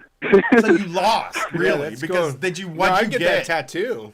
What'd you get? Can I ask you? Well, I what mean, you won? I like Spam. I got blessed. No, I don't know. I don't remember. I was a kid. He didn't win nothing. He didn't win nothing for like I hate contests where you don't win nothing. And then he won a Well, nickname. no, bragging rights He won is something. Spam Man. I can make bragging rights go pretty far with the right amount in a small group of people. He won spam. He won a nickname that he's probably ashamed of. Not fair, man. Yeah. Church Yeah, is that's so pretty bad. cheap. This church is funny. Like you could hit the squirt button on the soda machine, and it would give you 10 cents. Like 10 cents would just refund out. So I would just stand there, just hit that, and then buy a Coke. Okay. Wow. Okay. Good. I like it. All right. What's going on tonight? So I saw you guys were talking about like traveling on the cheap, and I think maybe Brian may have posted something about that, like the different deeds, and I know it's kind of late on January. Right. But Actually, let me just, real quick, if you want to write for a zine, and you can do it soon, we are looking for stories about traveling, and we would prefer them be cheap, not like people saying I went to Kathmandu because my dad gave me $6,000 or something. No. We'd like to know the cheap way to travel. Yeah. Yeah, I'm yeah, sure I'll somebody's write going to about write it. in and say they fucking mailed themselves inside of a cardboard box to France. And that is a very street fight way to get somewhere. I will say that. Yeah. So Australia and New Zealand, they each offer free working holiday visas. And that's how my girlfriend and I got to travel over New Zealand. It's free. You just fill out the applications online, and it's good for a year. And you go there, and they have tons of different job opportunities for people that are working and traveling, and their minimum wage is like anywhere from I think like $15 up to $20 an hour. Wow. And there's all different types of stuff too. It's pretty awesome. Like that, we went there. I went there, and I didn't have a job. I just kind of walked around this village, and got a job just getting chains on vehicles. It was like the easiest I could scam because like the dude would charge if you ran off with his chains that he bought at a discount for like $15 a pair. You rent them out for $45 a day. And if you ran out on them, I think he charged like $250. God These damn. like used but chains. Where was it at? What city? Yeah, easy way to get was it? around. New Zealand. New Zealand. Oh, the That's- country, How did yeah, you get? New Zealand. How did you get to So, fucking New Zealand? how'd you get to New Zealand? I just saved up. I just saved up money, and I saved up like $1,000, just a one-way ticket to get out there. Save up $1,000. That's fly not to hard. fucking New Zealand, and there's minimum It's not wage of too hard, $15 yeah. an hour waiting. At least, yeah. Okay, I like My this. girlfriend, we were stuck out there for a while. Like we were there for about 9 months, and like we lived off of a motorcycle the whole time. Just like we bought one like it was from some dude's barn, and like I built a sissy bar out of like an old stool, and like Oh my god! we had you're everything riding we had to you li- live. It's just stacked on the back. Yeah, you're both living of a us fucking on it, novel, and, dude. Yeah, it was, you're it was killing fun. it. Sounds Sounds like Zen in the art of motorcycle meant to be on maintenance. farms. Yeah, I've only been halfway through that book 3 times now. I can't get past. There's a part when you go to Montana. Oh can't no, get you past gotta that go, part. dude. Phaedra fucking breaks that dude's I know. brain. Like when everything falls apart. That was really surprising about that book. It was like devastating the way that like everything turned on itself by the end of it. Yeah, I know. I got to revisit it. Another book that's similar to that, Jim Dodge, is Not Fade Away. So it's actually a really, really cool one. I haven't read that. I'll add kinda it to like- my list. It's like a tow truck driver that wrecks cars for insurance purposes, like back in the 60s, like during the beatnik era in San Francisco. It's pretty cool. Damn. Okay, I'm listening. And he's just taking bennies the whole time and like tripping out and like finds his own ghost. It's pretty rad. That's awesome. But, Yeah, I'm gonna put that on my list. What was it again? Not Away. Not Fade Jim Away. Dodge. Yeah. I think that's probably what Senses Fail was referencing in one of their songs as well. Right. Always tie it back to emo. No, it just made a song lyric make more sense to me. I'm like, Yeah. it's probably that. Yeah. Man, I thought There's like like a Buddy Holly song too. Oh, I did a project about him in school too. so you get $1,000 and you're like, I'm just gonna fucking go to Yeah, New oh, Zealand yeah, yeah. and figure it out when I get there. That was the plan. Oh, it is Pretty good. much, yeah. Did Well, you have a hotel Yeah, room when you but they were got there or making me something? sweat. Where did you stay when you Well, my got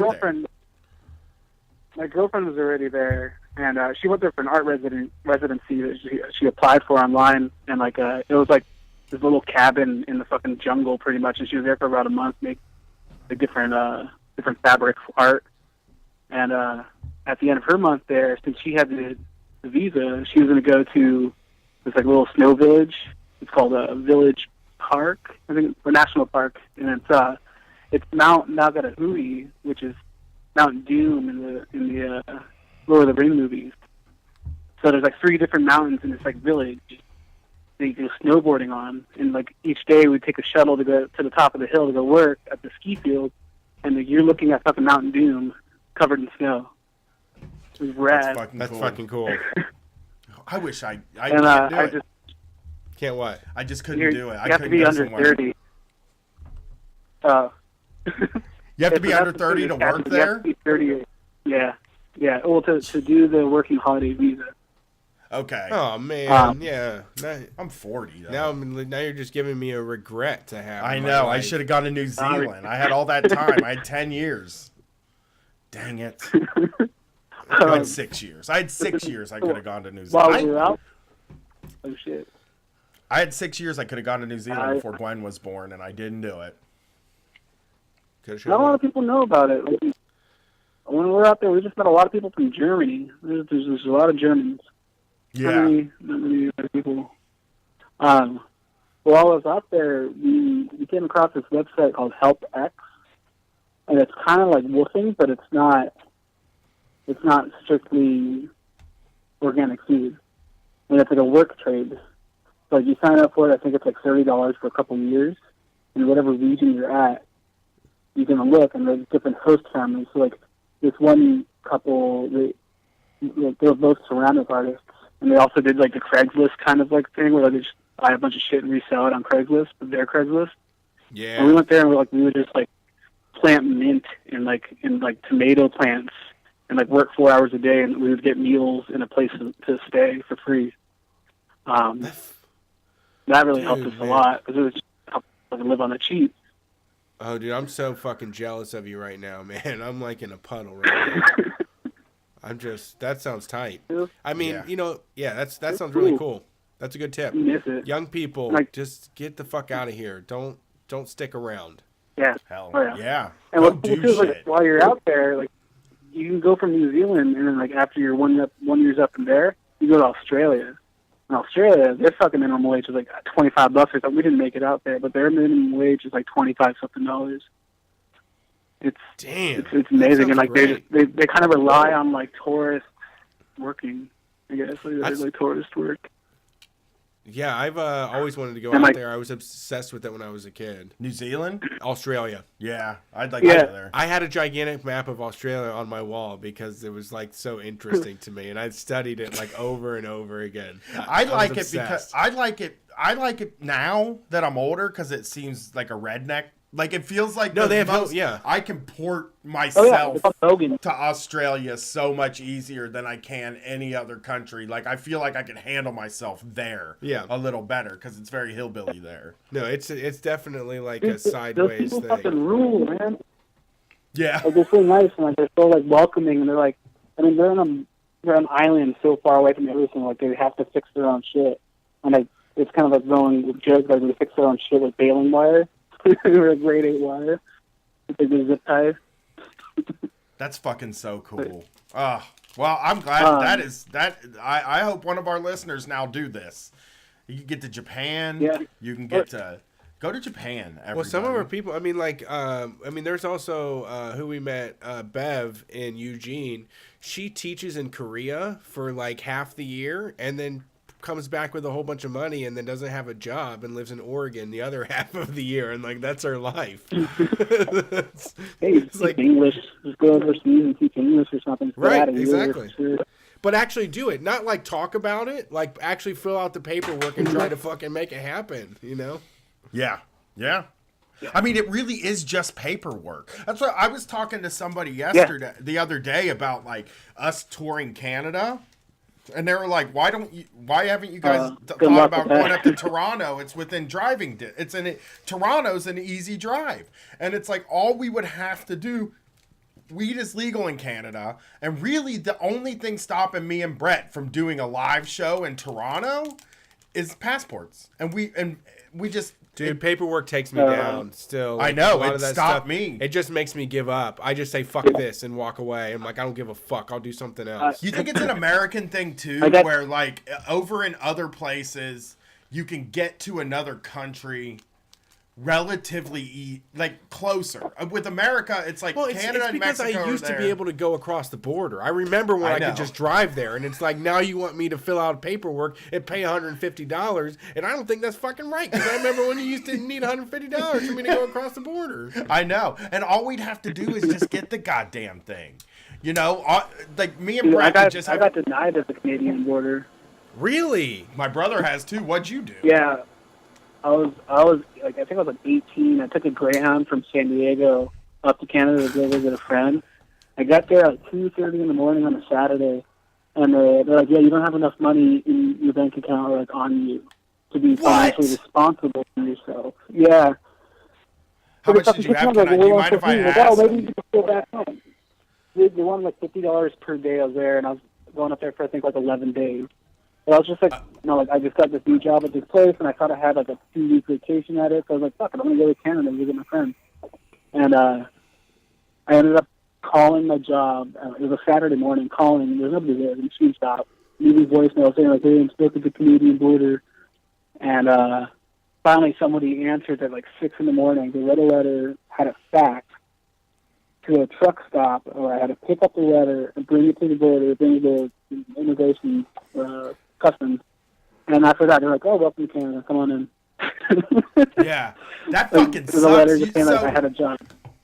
So would me and Brett need $100 for each day we were in Canada if we went on tour?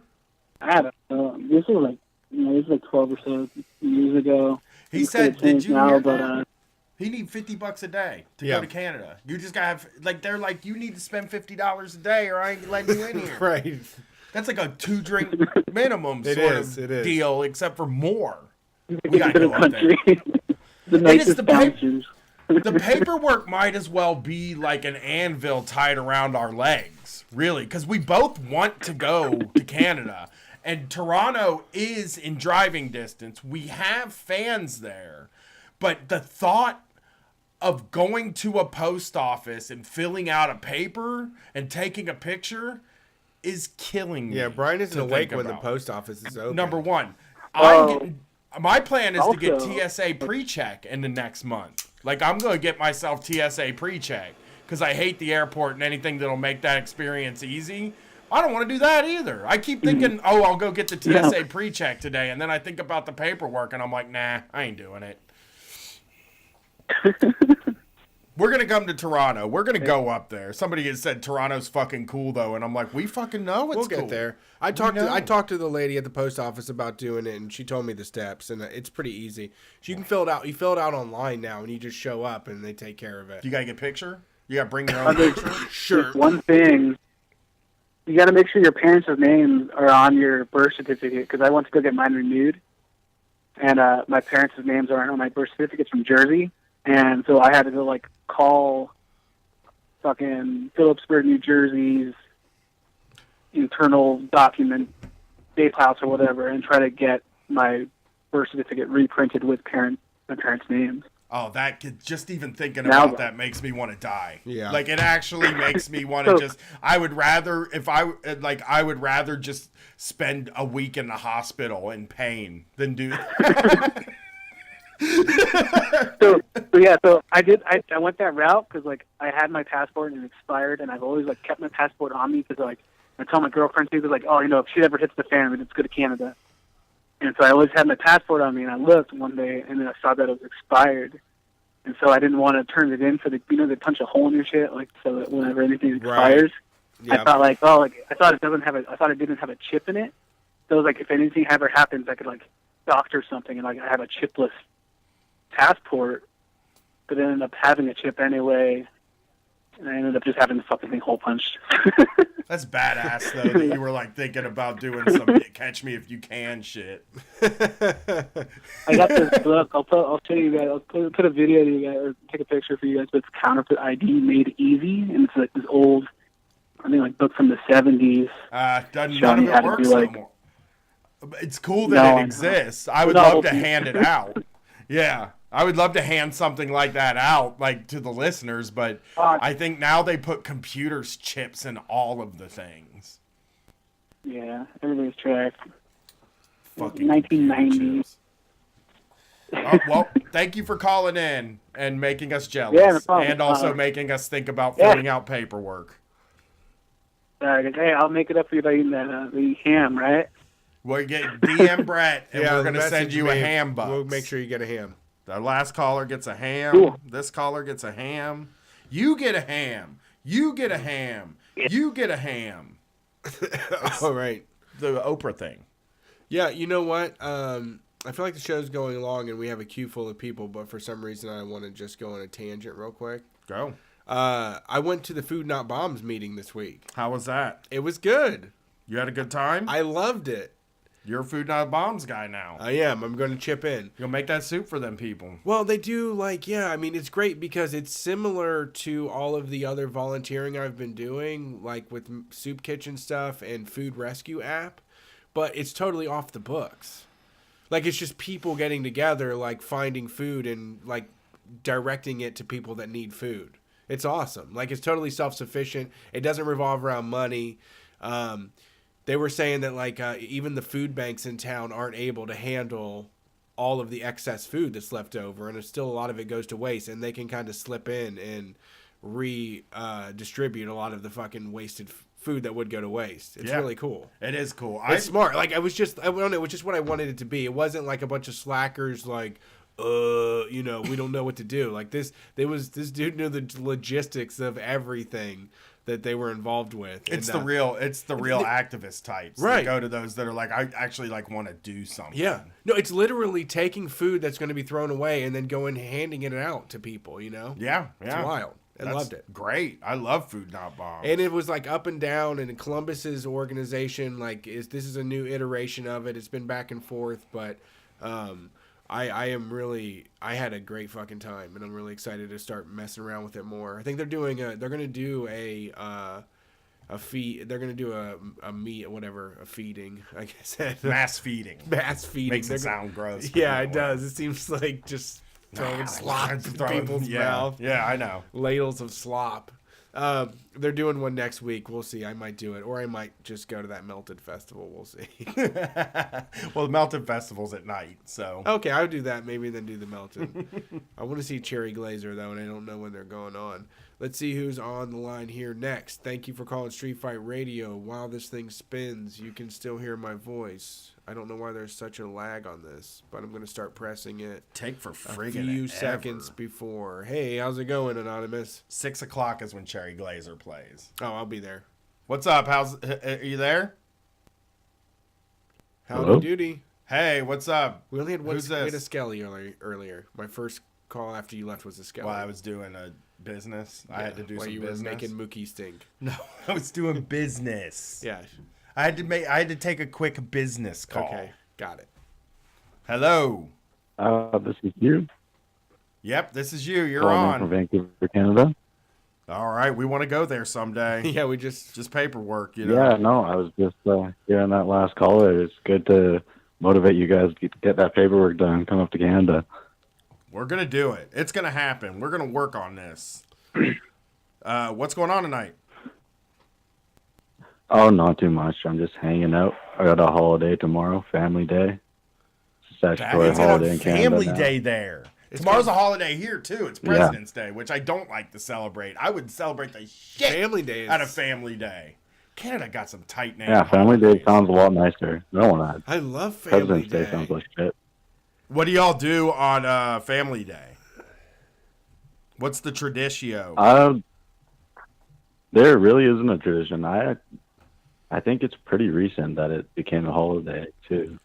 There's like new fucking holidays up there, They just dude. slipped one in. They were like, I no, know. it's to spend with your family. We're not I going don't- to tell on you if you aren't with your family, though. They're still up there making new holidays. We're Right. we're taking them We're trying to away. get rid of them. We have to balance. Either you get Martin Luther King Day off or you get President's Day. You have to pick, but not both. That's the situation we're in. I'm in huge jealousy about Family Day. It sounds so haphazard, dude. It just sounds like somebody's like, families are fucking cool, you know? Well, it also gets rid of that age-old battle of when there's like Father's Day and Mother's Day, and then your children are like, "What about Kids Day?" And then you're like, "It's Kids Day every day." You know that old rigmarole. Yep. We should have a Kids Day. Family Day. Yeah, We should have a Day, Family too. Day, not a Kids Day. A We Family get the day off for Kids Day, though, too. That's true. You know, it's like, oh, it's Mother's Day, Father's Day, Kids Day, Family Day, Family Day, Grandma's Day, Grandma's Day, Grandpa's Grandpa's Day. Day, I'm in. Non-binary Day, Everybody gets. every day. Yeah. Anyways, I wanted to call in. I thought of two stories I could talk about. One was that I first job I was in. Another is that album where I got a real racist boss, like real crazy, like just playing Fox News on speakers all day throughout the office. Oh wow. That's a good boss. You never think about the Canadian conservatives, but there's a ton of them up there, right? There's a lot of them, right-wing Yeah. cranks for sure. Yeah. Do you guys have your own special right-wing pundits up there, like on TV? Do you have a Rush Limbaugh? Well, man, we got Rebel Media. That's Canadian. It's fucked. Oh, Rebel Media. Have I've you ever never heard heard of it? of them. Like, you know Gavin McInnes, right? He's Canadian, I think. He's Canadian? I didn't know that, actually. I thought he was as American as apple pie. No, I think that he was part of the group that started Vice, right? That was Yes. started in Canada. Yeah. And Vice then, was started in Canada? think- It seems so Brooklyn. yeah, I have no idea. But, anyway, I'm pretty sure he was part of this new thing called The Rebel, which is a media group online, like their YouTube show, all the random projects that do social media shit. But they're just right-wing and they're basically I'm looking them up now. I'm looking up the Rebel Media. And it's Don Cherry. Somebody said, yeah, we got Don Cherry up here. I know that guy. I know his name. He's problematic, but he's hilarious. He's problematic, but he's hilarious. He's just a really old, senile man that gets like 15 minutes of airtime. He's a hockey guy, right? And then he comes on TV for 15 minutes and he yells something bad. Yeah, exactly. He goes on his rants and definitely mispronounces every European player's name. God damn it, Don Cherry. Get it together, buddy. I know he's beloved up there, but he's also very bad. Problematic guy. I know that. He's bad against like people of color, but like for some reason he has a thing against Europeans and them being soft. Which is the same with my boss.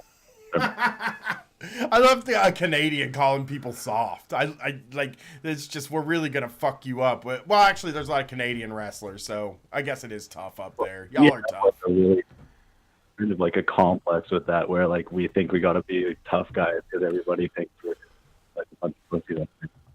That's true. That's true. How many that sucks, man. That your boss plays Fox News the whole time you're at work.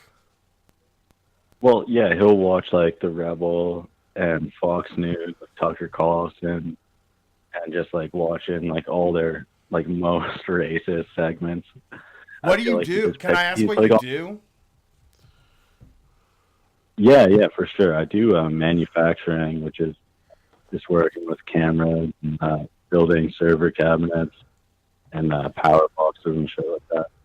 So he just plays these videos while you're at work, like he's checking out the videos and stuff like that, and you're like working, and you're like, hey, could we not, please? Or are you just like, I'm not even gonna bring it up because he's the boss? The thing is, it's like nobody really will confront him about it, and I'm pretty new there. I've just about been there a year, but it's a pretty established workplace with all the coworkers have been there for a long time, and they all know each other well. So I think I've done this for a while, but like it's just a thing that they let it go, and nobody's ever brought it up, or it's never been confronted. Are you considering confronting him? Well, I really want to like find out how fucked up this guy was, so I really tried to kind of get him going on what he really truly believed and the depth of how fucked up and, his worldview was. And he really is just like a old, grumpy ass, like super misogynist racist dude. And there's almost no redeeming qualities that I found in it. I feel like I'm trying to be like, I'm not like have like a hostile relationship. Maybe like confront him on something like the shittier thing in the office. Yeah, I mean, I don't think you can win here. I can tell you that. Like, that's where it's like, if your boss is doing this, it's probably. I mean, here's the thing about these guys is like they play their shit in front of you, and you're not allowed to get. You're not allowed to say anything because basically you then reaffirm that fucking snowflake shit. You know, where it's like, now he can't even stand me to see my goddamn politics in front of him. And then you're like, no, it just sucks. Could you not? Like, I could play something that would offend you too, sir. Exactly. I mean, because he's really big on that, fuck SJW, all these liberal snowflakes. And he's put a few times like, well, you're not like other millennials that he watches on YouTube all the time, those just like freak out videos that people watch all day long. Right. Can I ask you what the other people do the other people at work care at all? Do they have any opinion on it? They've never really spoken to me about it. One time, like the manager of our floor kind of brought it up once.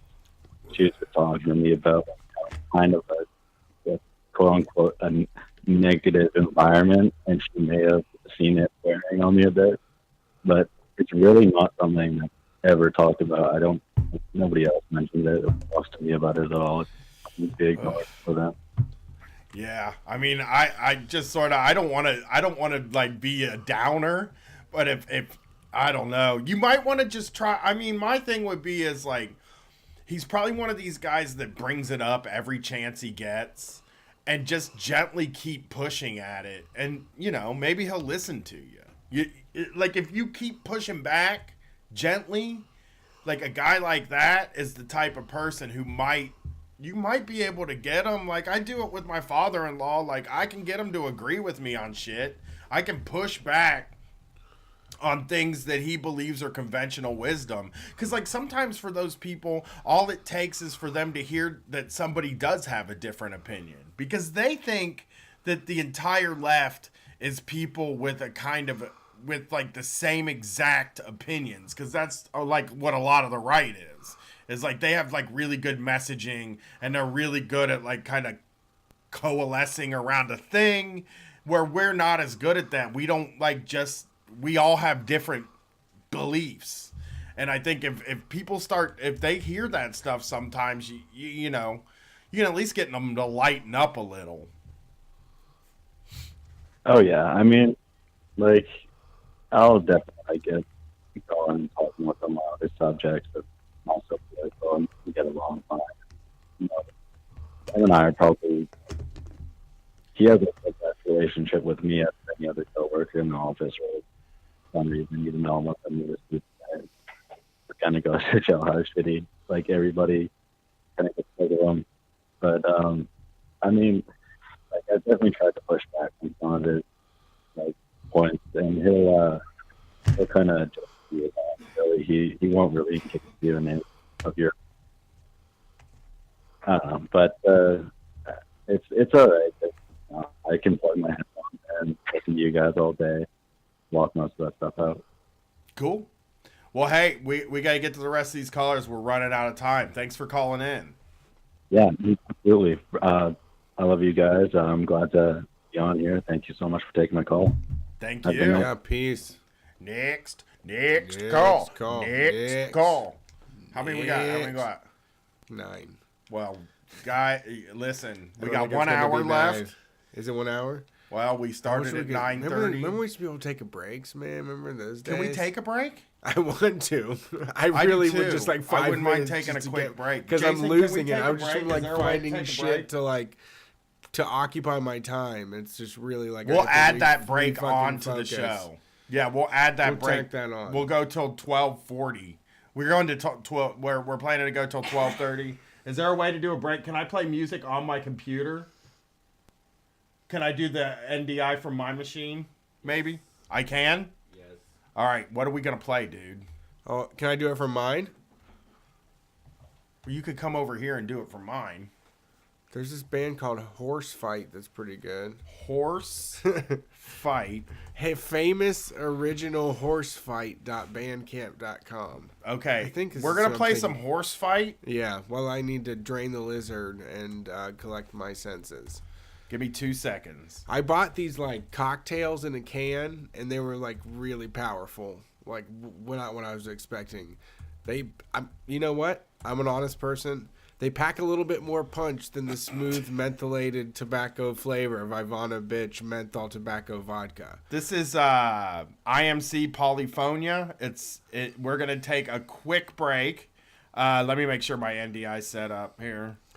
And we That's love just all of insider you. terms. Just go to Undercover Boss, Jason. We're gonna do lightning round after the break. If you're in there, we can make it work. If you don't want to be jaw jacking too much, and you can keep it under 5 minutes, we'll try to get you all in. Horse fight, baby. It's Street Fight Radio.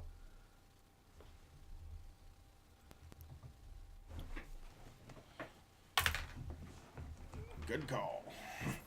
Is it working? I'm hearing it. Oh, you hear it? Oh, it doesn't come in my headphones? It's not in my headphones. It's playing on mine. Sure. I don't know if it's working though. Give me a second. It's on Undercover Boss. Hold on.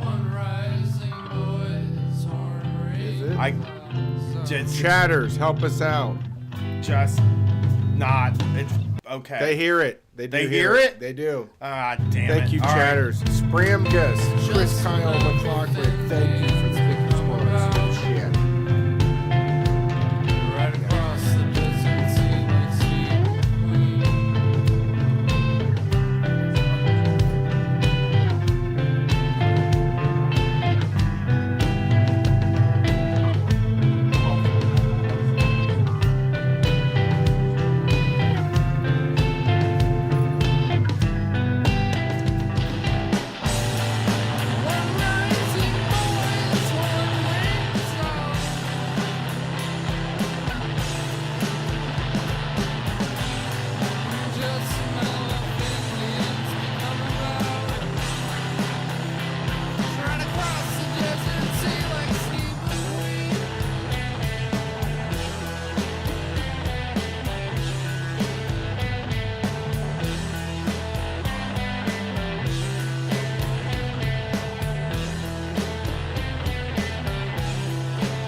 Hey, I hope you guys can hear me. I'm back. I think I'm back. Am I on the stream, baby? Am I back? I don't know. I'm scared. I can't figure it out. Jeezy Pete. I don't know if you guys can hear me right now, but I'm sitting in front of the camera. And let me try this.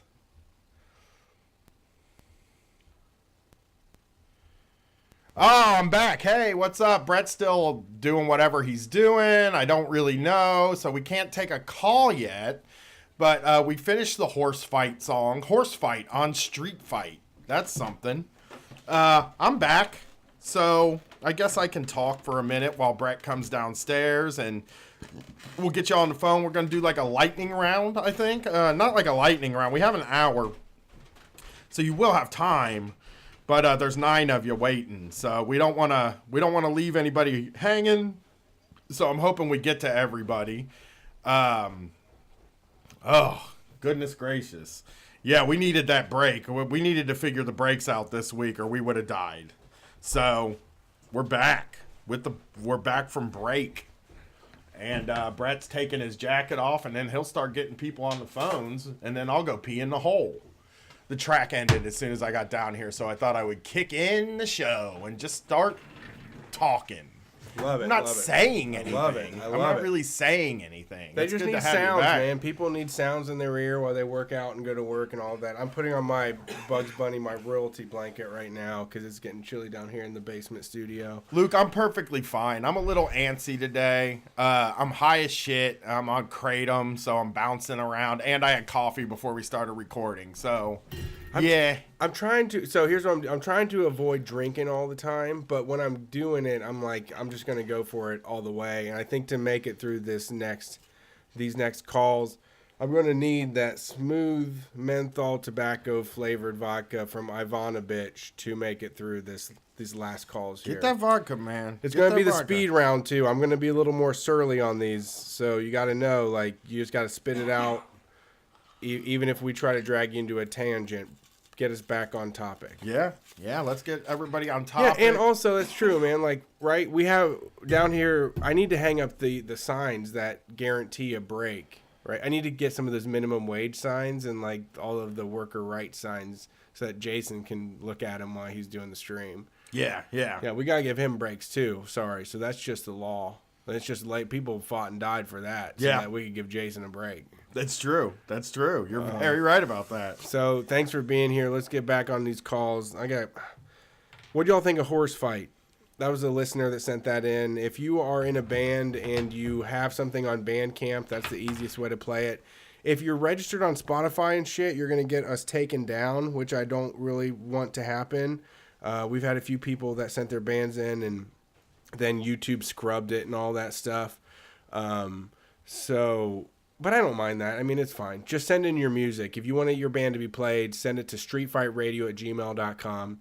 If you want to talk to me, actually, email is the best way to get a hold of me. If you have questions, concerns, or would like to get a hold of me directly, streetfightradio@gmail.com is the way to do it. And I'm also the one that take care of all the band stuff as well. So thank you, Horse Fight, for sending in your music. Let's see who's on the phone here.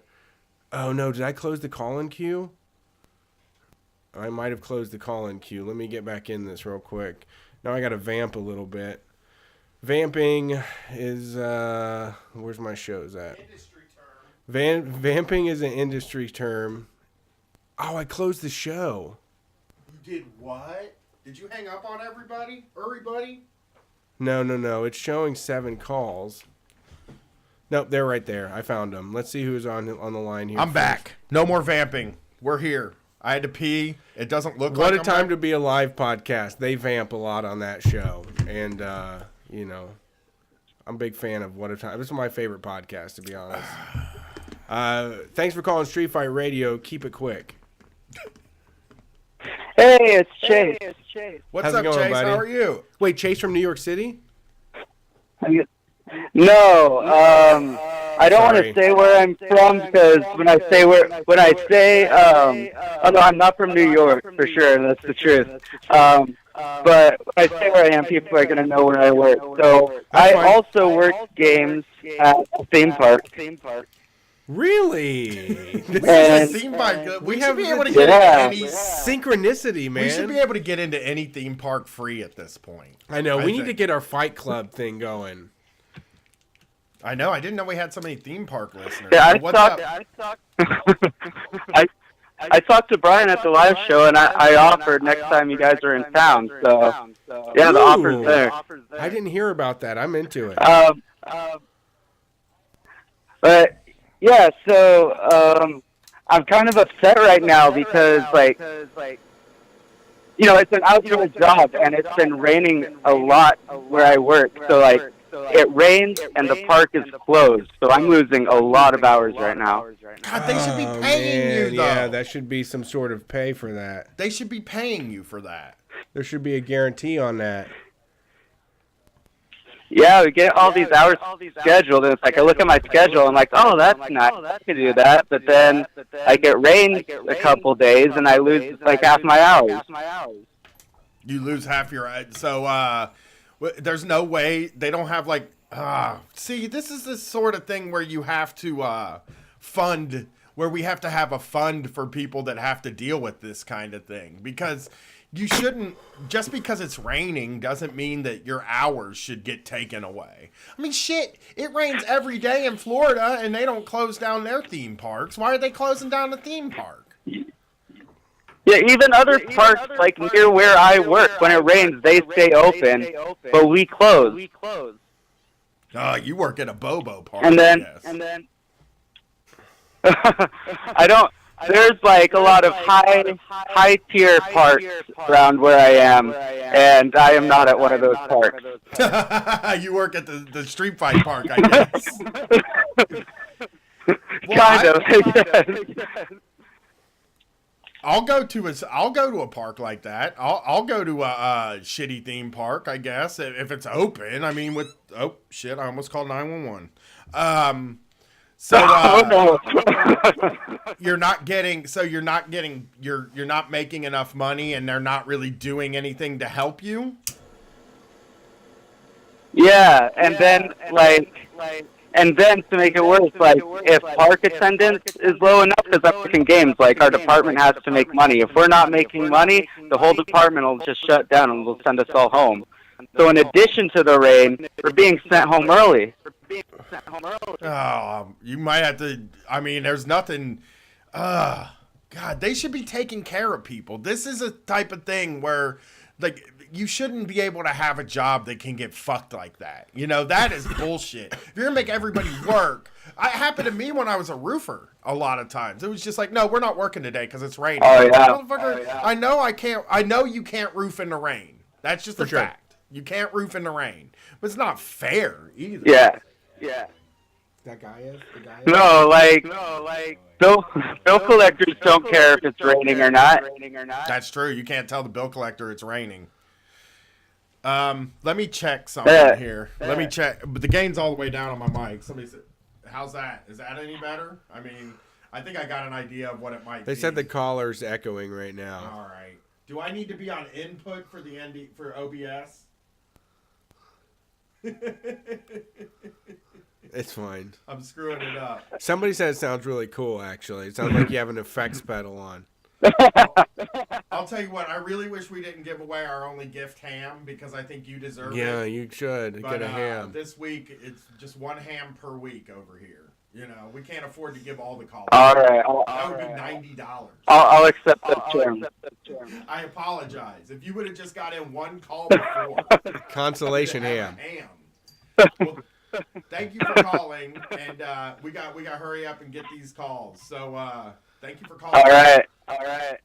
All right. Let's see if the next call echoes. Yeah, and see if they work at a fucking amusement park, too. If they work at an amusement park, I'm going to say that we should be allowed to go to any amusement park for free that we want to go to now. Okay, let's see. Thanks for calling Street Fight. How's it going? Good. How are you? I'm great. How are you? I don't hear an echo. Okay. You guys sound good for me too. Cool. What's your name? I'll, Name you want to use? Brandon. What's up, Brandon? How are you tonight? I'm doing all right. How are you guys doing? I think we're okay. If we got these phones figured out, we're feeling very strong right now. Good. Yeah, sound good. I just wanted to say, Brian, I enjoyed your appearance on Citations Needed. Oh, thank you. And I feel like I got to take a little. Brian, you gotta turn your mic back up. My gain? Oh, I just was gonna say. I'm sorry. What was that? Oh, I just gotta feel like I gotta take a little credit for that. I saw Adam tweeted about Mike Rowe, and I sent you guys along, and I added your podcast or mentioned you guys on Twitter to Yeah, we got a few people actually that asked them to have us on, and then I was like, I felt like I hope we didn't force this guy to have us on. I mean, they wanted both of us, but we couldn't work out both of us because the day they were recording, so we were only able to do just me. It's hard when there's two of you to be of one. It's just, especially with Street Fight, because Brett is operating during the day and I operate at night, so it's just easier to get. Generally, it's easier to get me than it is to get Brett because everybody records at night. Right. So what's going on tonight?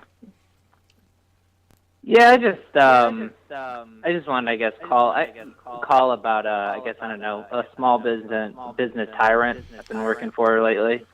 Okay. Yeah, I love this. Yeah. I guess so. I work at a bakery, coffee shop as like a barista, and so just like one day a customer came in and like bought like a small loaf of bread, and they wanted to add butter on it, and I didn't charge them for the butter, and I just it's called loss, right? Shrink. They yeah, use some and new terms. And so, like, 3 separate times, the head baker, the owner, was talking to me about, just constantly reminding me. He's, like, French, too, about, everything costs money, and, they didn't buy a coffee, and we probably, lost money on the sale, and I was just like, yeah, I get it, or whatever. And, like, the night later, the next day, I was, like, closing up the shop, and I was looking kind of around, like, I was near his, computer. And I work in New York City, so there's like apartment buildings and whatnot above the bakery, and I noticed that there was like lease information for like 3 different people that of the the lease information for or whatever. Long story short, I just found out that I realized he owns the entire building, and he's also a landlord, and I don't know, I was just annoyed that he was giving me shit because I, gave away $1.50 of free butter. Isn't there like a principle when it comes to a business like that where like if you give somebody free butter, that's good for later or something? Like, isn't there a business principle or something where it's like, okay, he gave him free butter, but you know what? He gave him free butter. That guy might come back and might buy a fucking $9 coffee next time. Yeah, you know. True. Yeah, I was just. Mm-hmm. What kind of business are you running that you can't throw out $1.50 every now and then to keep people around? Right. You know? Oh, I know what you mean. And it's like, you hear a lot about like small business tyrants or like, shitty owners that are like, never show up, and then when they show up, they screw up everything. But there's like also the, the owner that like never leaves and is always there, which is their own kind of, hassle to deal with. The worst. That to me was the worst for me. Yeah. Because they just show up and you're like, am I really like... Well, they just scrutinize everything you do. They're like, I'm the captain of the ship and I'm just going to tell you how everything goes now. Yeah. Did he pull you aside? Or they come back, when they... No, I just wondered if he took you back in the office and sat you down and said you just gave this man $1.50 worth of butter and now we have to have a conversation. It was 3 separate conversations. Like when I was like, buttering the bread, he was like, everything costs money or whatever. And then he like left, and then he came back. He's like, they didn't buy like a coffee or anything else either. And I was like, no, that was all they bought. And it's just mundane bullshit. And then he like left, came downstairs, and then 5 minutes later, he's like, I'm not mad about this. You just got to know that everything costs money, and it's just like, okay, I get it, dude. Just, He's mad. He was. Can I tell you something? He was actually mad about it. It sounded like he definitely was. Stewed about that for a while. I don't know. I got so mad about it. I had to remind myself how mad I'm not about it. I had to sit down and have a conversation with somebody that I love, and they told me not to be mad about it. That it would look bad. Yeah, I mean that is the kind of warning though that comes up when they fire you. I mean, you know what I'm saying? Like, so, like, in 2 months when they fire you, you're like, and then you're giving people butter? Yeah. I mean, in terms of butter, $1.50 in food service is a whole pound of butter. Like, you'd have to give them, like, 4 sticks of butter for that to be $1.50. There's a lot of butter you were putting on this guy's bagel. I will tell you that. No, that's like what we charged them, so, yeah. Oh. It wasn't $1.50 worth of butter. It was. I tried to be fair. Look out for the fellow, whatever person. But whatever. I know you guys get a lot of calls. Well, thanks for calling in. Yeah, thank you for calling. I'm glad you hooked everybody up with bulletproof coffee for no upcharge. Yeah. Thanks for calling, buddy. All right, I'll see you guys. No problem. Bye. $1.50. You wasted $1.50 on that butter. Or I think he was saying that they only spent $1.50 like total, and you gave them like a hookup. Right, but they came in. They did, and they might come back. They paid. Yeah, they'll probably tell somebody at work. Maybe you're creating like a thing. You know? Yeah. No, it is. It's guerrilla marketing. Exactly. Brian just does it naturally. I don't know how to guerrilla Brian market. just calls it giving people free butter. Yeah. Greasing the palms with butter. Yeah, greasing palms. Greasing palms with butter. Oh, hello. Howdy doody. I can hear myself really loud. What happened? Yeah, I can hear myself really loud too. Okay, we're back. We're back. Okay. Oh, that was scary. That was weird. Yeah. All right, let's get this next call. Howdy. Y'all okay? Yeah, you ready? Yeah, we're okay. We're just... Hey, we don't have any gift hams. If you called in for the gift ham, I'm sorry you missed out. That was our first caller that we were looking for. You didn't meet that criteria. So no hams. But what's going on? Look, I thought I was getting a free ham. I know. Well, I want to let you know that any ham that we give out are kept and sealed in their own juices. These are not foreign juices that these things are kept in. Lucky people that get that first ham. What's going on tonight? What's good, y'all? This is Dylan from Iowa. What's up, Dylan? How are you? Iowa's in the house. Yeah, Iowa's street fight country. I know. Everybody out there is just living it. I mean, I got slight beef with that guy from Iowa City, but also Des Moines is cool, so it'll be all right. Yeah, I mean, I just felt like it didn't seem like there were people kept telling me that there aren't a lot of people on the out in Des Moines ever, and so we had to go to Iowa. You know, like we should have gone to Iowa City, not to ever go to Des Moines. And it's like, okay, well that's the capital, and you know we live in the capital of a city, of a state, so we just kind of naturally gravitate toward the capital, I guess. And it was on the route. But I wanted to call in to talk about Teamsters for a Democratic Union. Because I work for a trucking company that is unionized, and I think it's really fucking cool. There's this group within the union that is dedicated towards like actually serving the people in the union. Cool. They're called Teamsters for a Democratic Union. Okay. And it's like. No, go ahead and explain it. I was going to ask a question that probably wouldn't make any sense.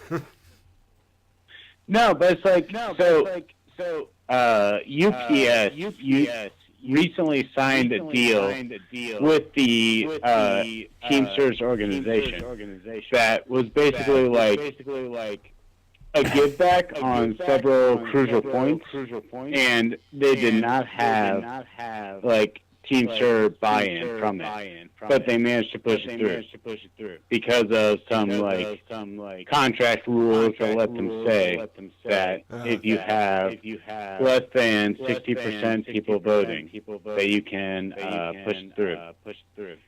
Oh wow, that sucks. No, so that's how they're getting by. So you're trying to are the Teamsters trying to get rid of that rule?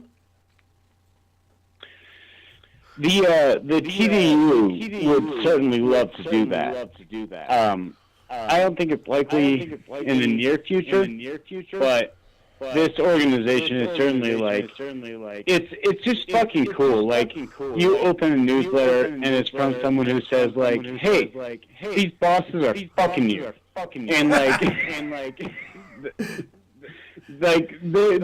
just taking your shit, and not enough people get to see that kind of media, get to see that kind of that kind of news in their right. lives. You think of union people as, I mean, obviously we all think of union people as on our side as leftists, but really, when you think about it, a lot of them are kind of conservative, you know? No, there's a lot of people that write into me and tell me that their union is filled with Trump people that want to build the wall. Right. It's pretty conservative, and so hearing that, I think it's one of those things where if you hear that, those people need especially to see that perspective of that leftist union, these bosses are fucking you guy.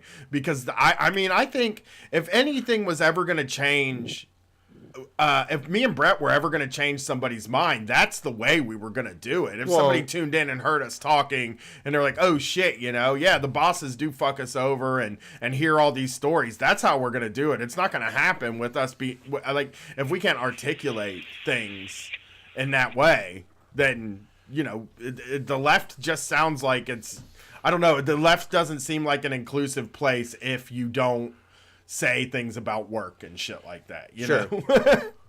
For some people. Can you get us one of the newsletters?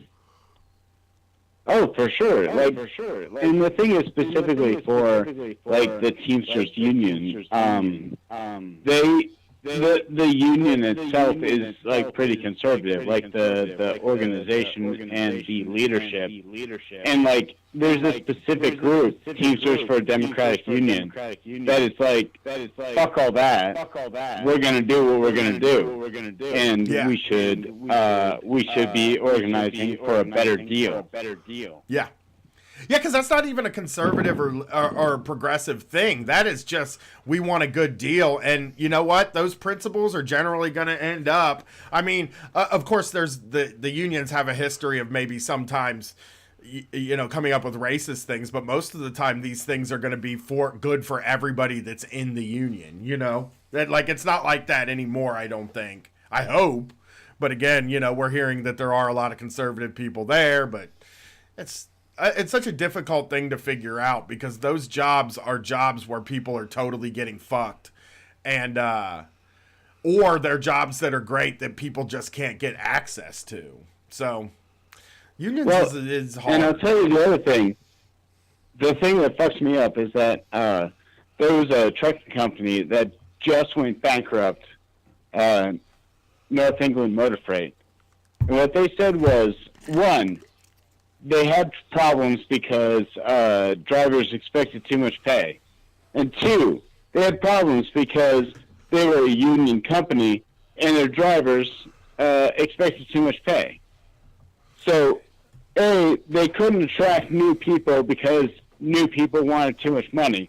And B, they couldn't attract people because they were paying them too much money. It was fucked up. They expected too much. Yeah, you can't attract people because you're not paying enough. Yeah, I see what you're saying.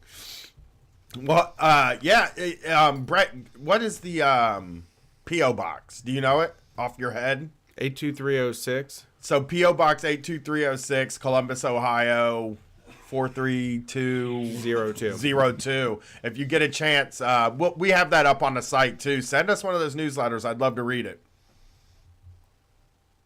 All right, hell yeah, man. Power and union. All right, have a good night. Thanks. I can't believe I fucking remembered the name of that fucking P.O. box. I got it right. Yeah. As soon as I said it, I was like, that is so wrong. But yeah, if you want to send any mail to Street Fight, it's Street Fight Radio, P.O. Box 82306, Columbus, Ohio 43202. Yeah. We are accepting your mail. Let's see. We got 4 calls. No, we got 3 calls to go. All right, we got these. I think we got it. I think Okay. we're gonna do it. I just see it. There's an article here called "How to Order Subway at McDonald's Prices." What does that mean? I don't know. Cheap. A $5 footlong is like, does it?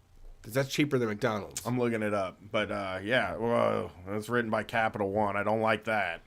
Oh no, that's terrible. Capital One. Let me hook you up.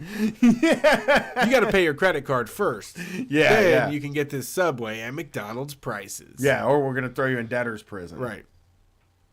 We're going to chain you to one of our tables at the Capital One Cafe. Oh no, it's an app. It's a popular for finding discounts on Amazon, Nordstrom, Urban Outfitters, and many other stores. That's what they're doing? Yeah. I love that's really good. That's like Insidious. WikiBuy from Capital One. That's Insidious, dude. Yeah. It's perfect. They love it. We're on your side. They love being insidious. We're on your side. We're going to give you a whole bunch of money you can't pay back and then charge you interest on it. Thank you for calling Street Fight Radio. You're not winning a gift ham. Hello? I feel like sometimes Hello? I have to do the hello and then they Sure. What's going on tonight? Uh-oh. Wait, can you hear me? I can hear you. I can hear you great. Loud and clear. Oh, okay. Hi. Hey, how's it going tonight?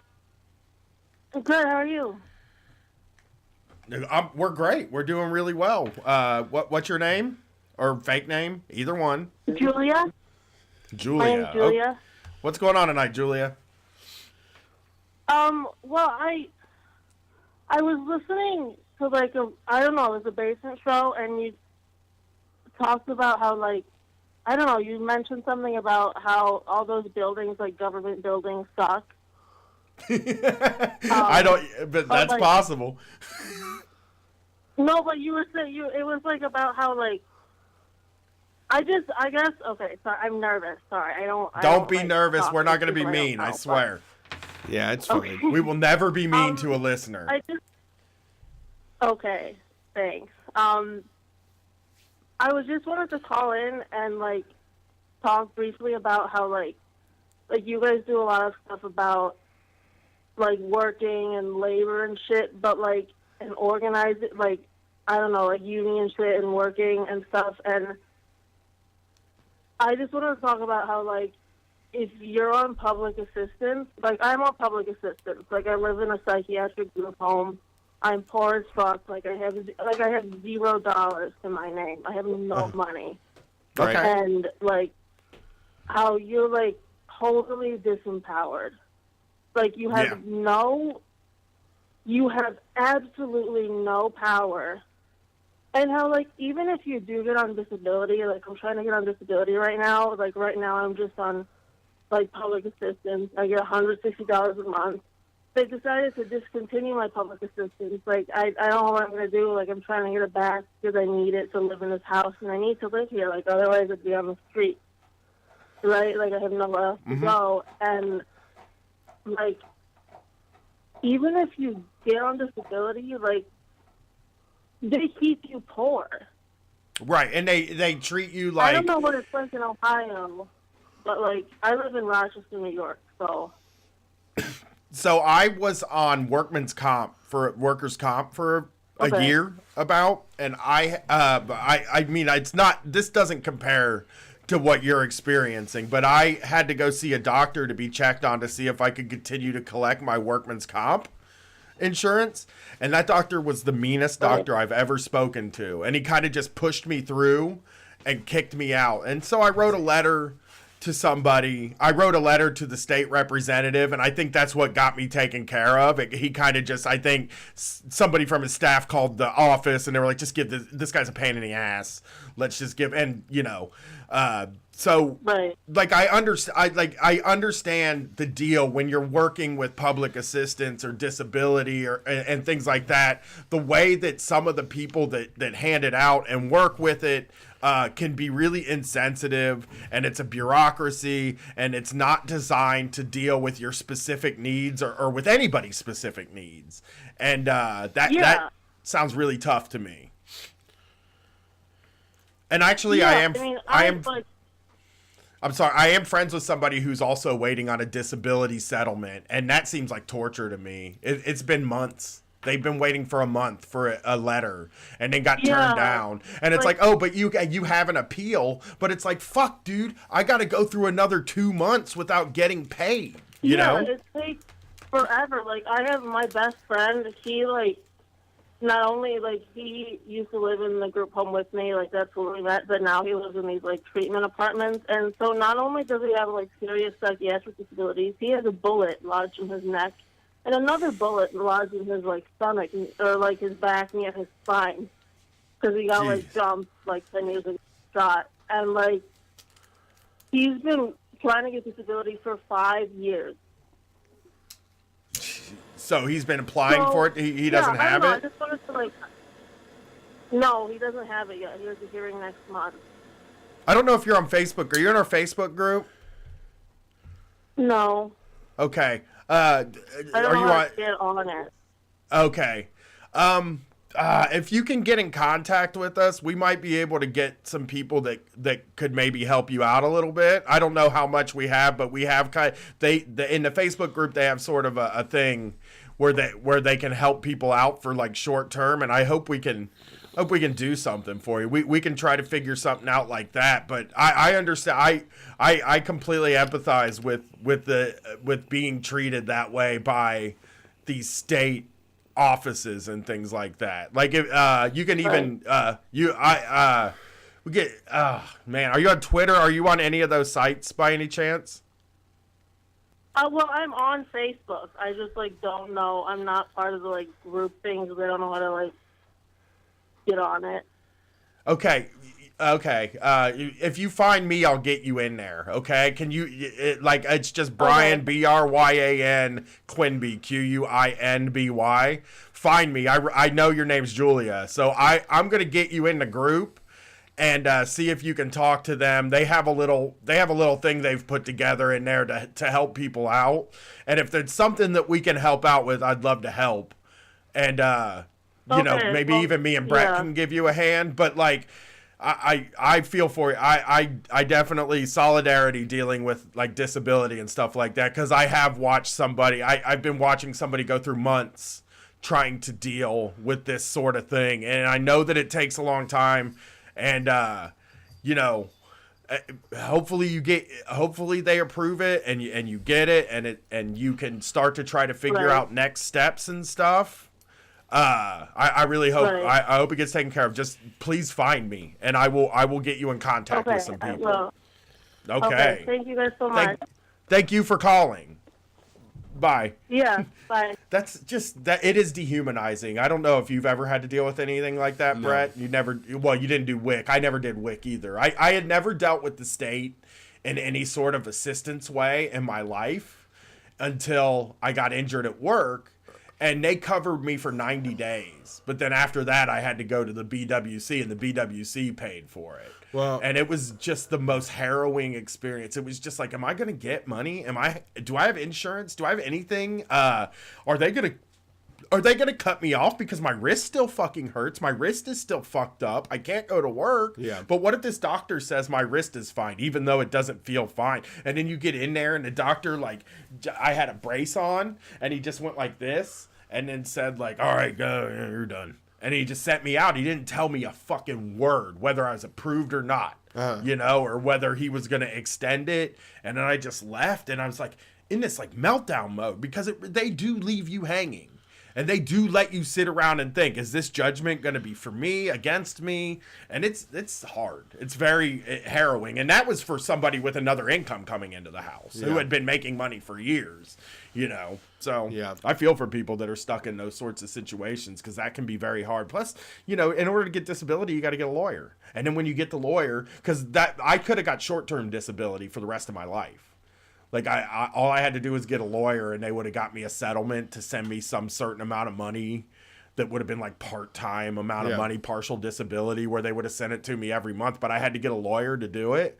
And, you know, we just talked about my paperwork issues, and I just didn't do it, and they were going to get a cut anyway. And I was just talking to people who are like, you know, if the judgment is that you get $200, they'll take 100 of it, and it's like, so now I'm just getting $100 a month, and I got to go through all this shit. So what's the fucking point? You know what I mean? Yeah, I remember as a kid, my dad was a bricklayer, so there was lots of guys that would get injured and shit, and there was one buddy of his that spent like 2 years going to court and everything, and like it had ran him ragged, like it had really like fucked up his whole life. And I remember my dad telling me the story that he went into court and he like hadn't showered, and he was like so depressed and looked so fucking miserable as a person. They had like beat him down so much, and he showed up to court and they approved it because they were like, you seem like you're not fit, you know, for regular work anymore. And he's like, no fucking shit. I've been fucking saying that, you know? I've been telling you that for fucking 2 years. This is actually what you did to me. I was like all right before. I was just injured before. Now I'm like beaten into a pulp, you know? Yeah. Like you mortar and pestled me. Absolutely. And they do that. I think it's designed to make you feel bad that way, you know, like I think it's and it's nobody's living lavishly off of it either. It's like it's not easy and it's not convenient and it doesn't fucking pay, you know. It's like it's just the ideas that we have about it are all made up fucking fantasies, you know. Absolutely, yeah, you're exactly. Well, yeah, that's the other problem though, right? It's like that people don't want to interact with people like that, you know. Sure, and when you get into a conversation. How many of us have met somebody who works at like Housing and Human Services or something that says like these people are coming in and they're fucking faking, you know, like they have. I use this example all the time because it's the only one I know. But at the cable company, when I worked there, I thought every box was a piece of shit. Every cable box is a piece of shit. Every box we have in everybody's house sucks because every box I came in contact with was a piece of shit. It was a broken box. Yeah. And it's just not true. It's just, I have, when I was driving for Lyft, I dropped a lot of people off there, and it's just like, man, we shouldn't even be fucking charging this person to get to Health and Human Services. I should have, I guess I could have turned the app off, but then they wouldn't have been able to find me. You know what I'm talking about. And like, I just don't know, man. It makes me really sad that there's people that need help that, first of all, there's people that need help that don't ask, and the people that do ask get treated like trash for asking. For sure. Let's get this bread. We got 2 more to go. 2 more. Let's see who's 2 on the phone more. here. Thanks for calling Street Fight Radio. Who are we talking to? Ooh. Hey, how's it going? What's up? Hello, hey, how are y'all? We're here. We're doing very good right now. Brett's a little tired, he looks like. I'm doing okay. Well, hey, I'm a new-time listener. I've just been following y'all for the past couple weeks. Found y'all through a recommendation from Chapo, and have fallen in love with y'all. And, they talked about us recently? Nice. And so I have really enjoyed the rants about how shitty people's jobs are because I can absolutely relate. So a little anecdote that I wanted to call in and share. I work for an accounting firm and don't make a ton of money, but it's better than half the shit I could be doing.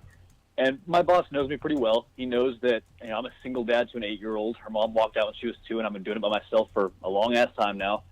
And I've also started going back to college, trying to make a better life for us. And so he knows all this stuff. He knows my situation. And I'm salaried, and I'm salaried for 9 to 5, Monday through Friday. Last tax season, he came up with an incentive that if you came in on the weekends, he would pay you $5 extra per hour on top of your normal, salary rate broken down per hour for the week. He calculated all that out and then added $5 onto it. It was a huge incentive. It's that's huge money for me. I'm absolutely going to come in every chance I get on the weekends. And so this year, tax season's here, and he decides that this year the extra incentive to come on the weekends is gone. But y'all should come in anyways because it's the right thing to do. Oh, no. I'm sorry. I don't mean to laugh at that. And by the way, let me just tell you right now, I was 26 years old when I had my daughter. I quit my job when I was 32, went to college, and this is what I do now. So you're doing the right stuff. You're on the right track. It's totally possible to get through this thing and be better on the other side. But I heard his this tough as shit, but I feel like you're story. already killing it. I Yeah. feel like you're talking down to him, man. He's killing. No, I he heard could teach. He could teach you something. Well, but a lot of people want to hear that somebody else has been through some of this stuff, Sure. and I did. I did exactly that. I graduated in 2015 from Ohio State at 36 years old, and it's hard as hell to get through the whole thing, but you'll get there. I mean, so. Is it like a pressure where you feel like you have to do it? Are you feeling like you have to do it? Well, first of all, can I clarify one thing really quickly? So the weekend hours, do you get like your regular hourly rate breaking down, or is this like part of the salary thing? No, basically, I'm salaried for 9 to 5, Monday through Friday. And last tax season, we got swamped, and he basically said, "Look, I'll break down your yearly rate into an hourly rate, so to speak. Right. Add $5 to it per hour and pay you that on the weekend. Right, work right. as long as you want." But And this year, again, single dad, I'm like, yeah, let me come in there and chalk up, 8 to 10 hours every weekend. That's awesome.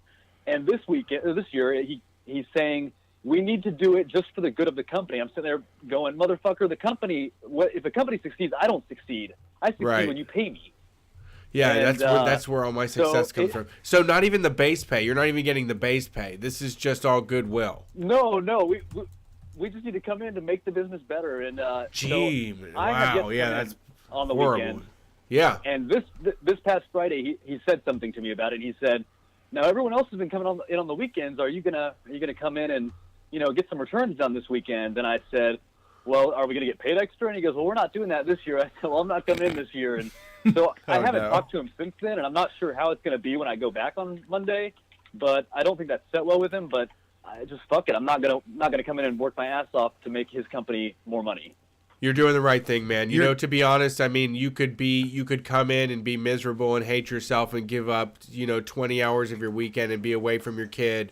Or you can be yourself and be honest, and you can make that guy own up to what he's fucking doing. And if he wants to get rid of you, there's another fucking terrible job around the corner. There's another place that's going to fucking hire you to do the same thing, And so there's no reason not to live openly and loudly and live comfortably and then see where you fucking land. That's my motto for life.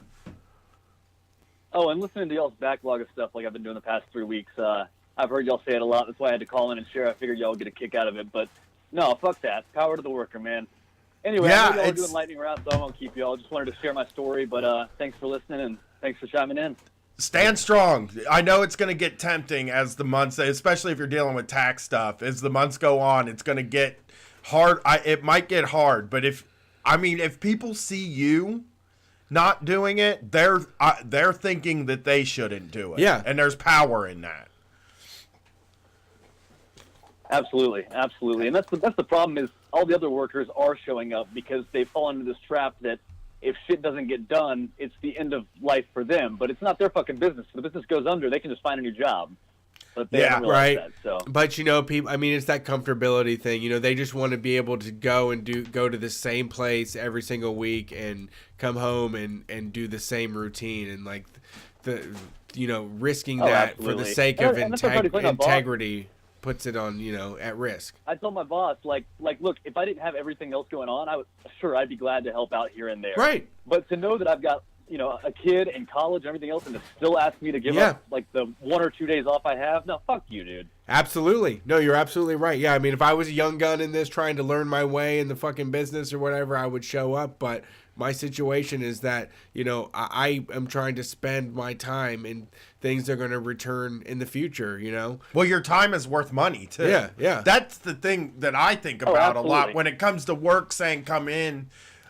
under the goodness of your heart to make the company better. It's like, you're fucking telling me that my time means nothing and that your time is more important. Your ability to make money is more important than my time. You didn't get money for it. No shit. This probably sounds bad, but it would be different too if I gave a shit. But my self-worth isn't defined by this job. It's defined by what I do outside of my job. Yeah. Sure. Yeah, I feel the same way. So- It's like my job is the place I mean, not anymore, but in the past, in jobs that I've had before Street Fight became my job, it was like, my job is the place to facilitate the things that I actually want to do in my life. My job is not my fucking life, you know? Right. It's like the people that say, "What do you do?" and they respond with their job. Like, that's not what I fucking do. Like, my hobbies are what I do. My kid is what I spend my time doing. You know what I mean? Like, it's just it blows my mind that an employer could sit there and ask you to just come in and work basically for fucking free. It's just the dumbest shit. Right. Your life is worth money. Anyway, thanks for So have a great time. Thanks have a for great calling. night. The next one. Thanks for calling. Yeah, we have got a one good more night. and then we're going home. And I wanted to mention, because the chat did, we have a Discord as well, which is technically the pinnacle. It's like the 7 diamonds of social media, and that it self-regulates itself, and people aren't shitheads, and there isn't like a bunch of crazy fighting, and we don't need any mods or anything. It's my favorite part of the Street Fight Right, universe. there is a Discord, and nobody talks about other shows. Right, we in don't have to there worry that about, we have like, to any say fights like, about- I don't know if I'm gonna say anything. Right. I have friends that you guys don't like. What's up? Yeah. What's up? Who's this? Yeah, this is Alex from Colorado. What's up, Alex? How are you tonight? We're gonna be there soon. Pretty. Oh shit! Yeah. May. Yeah, that's the plan, to fly into Colorado and then end up in Las Vegas. Yeah. Probably like I mean fuck if yeah, if you want like an exact time, I can't give that to you, but I would look around between May 15th and May 20th or so. Oh yeah, I'm excited for that. Yeah, I was actually the skull at the beginning of the show. My computer mic was off, and that was the problem. Oh, How dare you're your the Skelly, computer. you've been revived. It's you with flesh and blood. Yeah. Brett had to deal with that skull because Yeah. I was actually conducting business in the other room. I was signing a big money deal that we just signed, earlier in the show. He was doing his duty. Don't say it like. I Don't mean, say doing your duty. duty. Don't say duty with 2 D's. It's T. T. I'm a businessman. Okay. Jeez, what's up? I'm sorry. Well, I was calling in. I've got some selection of stories to tell you. You guys can pick one since it's so quick. I got one about some crazy shoplifting I saw the other day. I want to hear it. Got a small We're gonna hear both. Tyrant redemption. We have 10 minutes. Or I've We have got a 10 story about me minutes. getting fired. Okay, we have 10 minutes. So let's hear. Let's see if we get. Let's do the shoplifting. I want to hear 'cause shoplifting. We need to hear about shoplifting. Yes, is my priority. All right, so this was at like 10 o'clock at night. I had just gotten off of work and I was going to get a 6-pack of beer to relax with. I pull up and this liquor store you can see in through the windows. There's this little gap. They've got it like covered in advertisements, but there's this little gap. So I pull up and I look in there and I see this guy. It was like a 30 rack of Budweiser just like in his shirt, like under his shirt.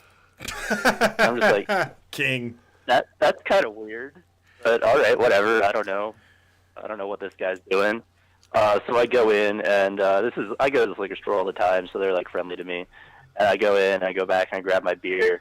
And as I'm getting rung up, there's 2 employees in the store. One of them goes back into the stock room. The other guy's like ringing me up, and the guy with the beer just sprints out of the door. You covered for him. Straight up. I You just did a do little bit of anything to get the, distraction. guy. Yeah, you Yeah, did like a little pick and roll there. Smart dude. No, Yeah, and, he got out though. Did the guy catch him? Oh yeah. No, the guy was like, "Hey, fuck you, come back here," and like sprinted out of the store. But the guy had a car waiting for him. So I got to watch as this clerk just sprints across the parking lot after this car. And it was pretty funny. God, Brett tells this great story. He's probably told it 10 times on the show. It's like a story I think about when I go to bed to make me feel good about somebody shoplifting like that at a Kmart. Yeah, there was a lady at a Kmart that asked to look at some jewelry, and then she just ran out the door. And there was a car waiting out front with like the door, the rear door open, and she did like a sailor dive into the back. Like she just ran full force and dived into the back of the car. And then when the guy gunned it, the fucking door slammed shut and they were gone. Like they were just out of there. I think that's something we don't bring up enough. It's like the shoplifting thing. We never talk about having a getaway car because that seems key. It seems key. It seems like so corny. It seems like something you only see in a heist movie, but it also seems like something that has a 100% success rate according to the podcast. Well, I think what you have to remind people is that you have to have the spirit of getting away, and that if you get away, you truly get away. Because people get caught up in like, stopping when like authority tells them like, hey, stop. And then people are like, oh no, I got caught. No. It's like, no, keep running. Keep fucking running. Stealing something from a store, once get the fuck away. Your jacket, you don't stop for anything. You don't make eye contact, nothing. No. You just keep walking. Right, you're totally right, because we are the type of people. I'm not the type. We don't think people in the United States are sort of beat down by security in a way that we think when somebody in a store tells you to stop, that they have power to make you stop, but they have no power. And they think they have power, which also gives you an extra 30 seconds to get away because they're standing there like, well, fuck, you didn't stop. What am I supposed to do? My first telling them to stop didn't work. And they have no skin in the game. Yeah. Like they don't care. They're not going to chase you down. Putting a 30-pack under your 30-pack under your shirt is very cool, though. Yeah, it was a funny thing. And then the second story, I actually just got fired from this job yesterday, but wow. Congratulations. Yeah, it was rough, but thank you. I'm going to get a better job. It'll be better. But I worked at a pizza place, and the guy who ran it was a small business tyrant. He was the same guy who installed cameras that stopped us from getting free food. What? That's terrible, though. That makes me mad. Yeah, like but one of our line cooks, he had a sty, like an infection on his eyelid, that was getting pretty bad. And the boss, the owner, came in. He was like talking to him about it, and he was like, "Yeah, if you need to go to the ER or whatever, urgent care, and you can't pay, I'll pay it for you." And so that kind of redeemed him for me. Well, yeah, that's okay. They should though. They should have to pay for that kind of thing. That's the rules. Yeah, Them's no, the rules. But like we're all temporary employees. None of us get benefits, obviously. But it was just cool. He was just like, "Yeah, I'll give you $200 if that's what it costs. Just don't go blind because of this." And I thought that was, pretty humane for a business owner. Wow. Yeah, it is humane. That's funny. Humane for a business owner. Yeah. You paid for an injury. And you said you had one more? Well, I can tell you why I got fired and why did you get fired? What kind of bullshit it was, but. So I thought I worked at 5 o'clock yesterday on Saturday, but I worked at 10 a.m. and I sleep with my phone on silent. Uh-huh. So like real people are supposed to. Yeah, like you do. And you're so supposed to call the two calls. Yeah, and I wake up to a voicemail from one of my managers being like, "Yep, you've been fired." Oh, just one shot. Was that the first time you'd done this? When I say done this, I meant made a mistake, like missed a day. Yeah, no, like this is the first time I missed a shift. This was. So, I'm a good worker. I enjoy working in restaurants, so I'm always like helping out. I'm a delivery driver, so I was always like helping out the cooks and stuff. But one shot.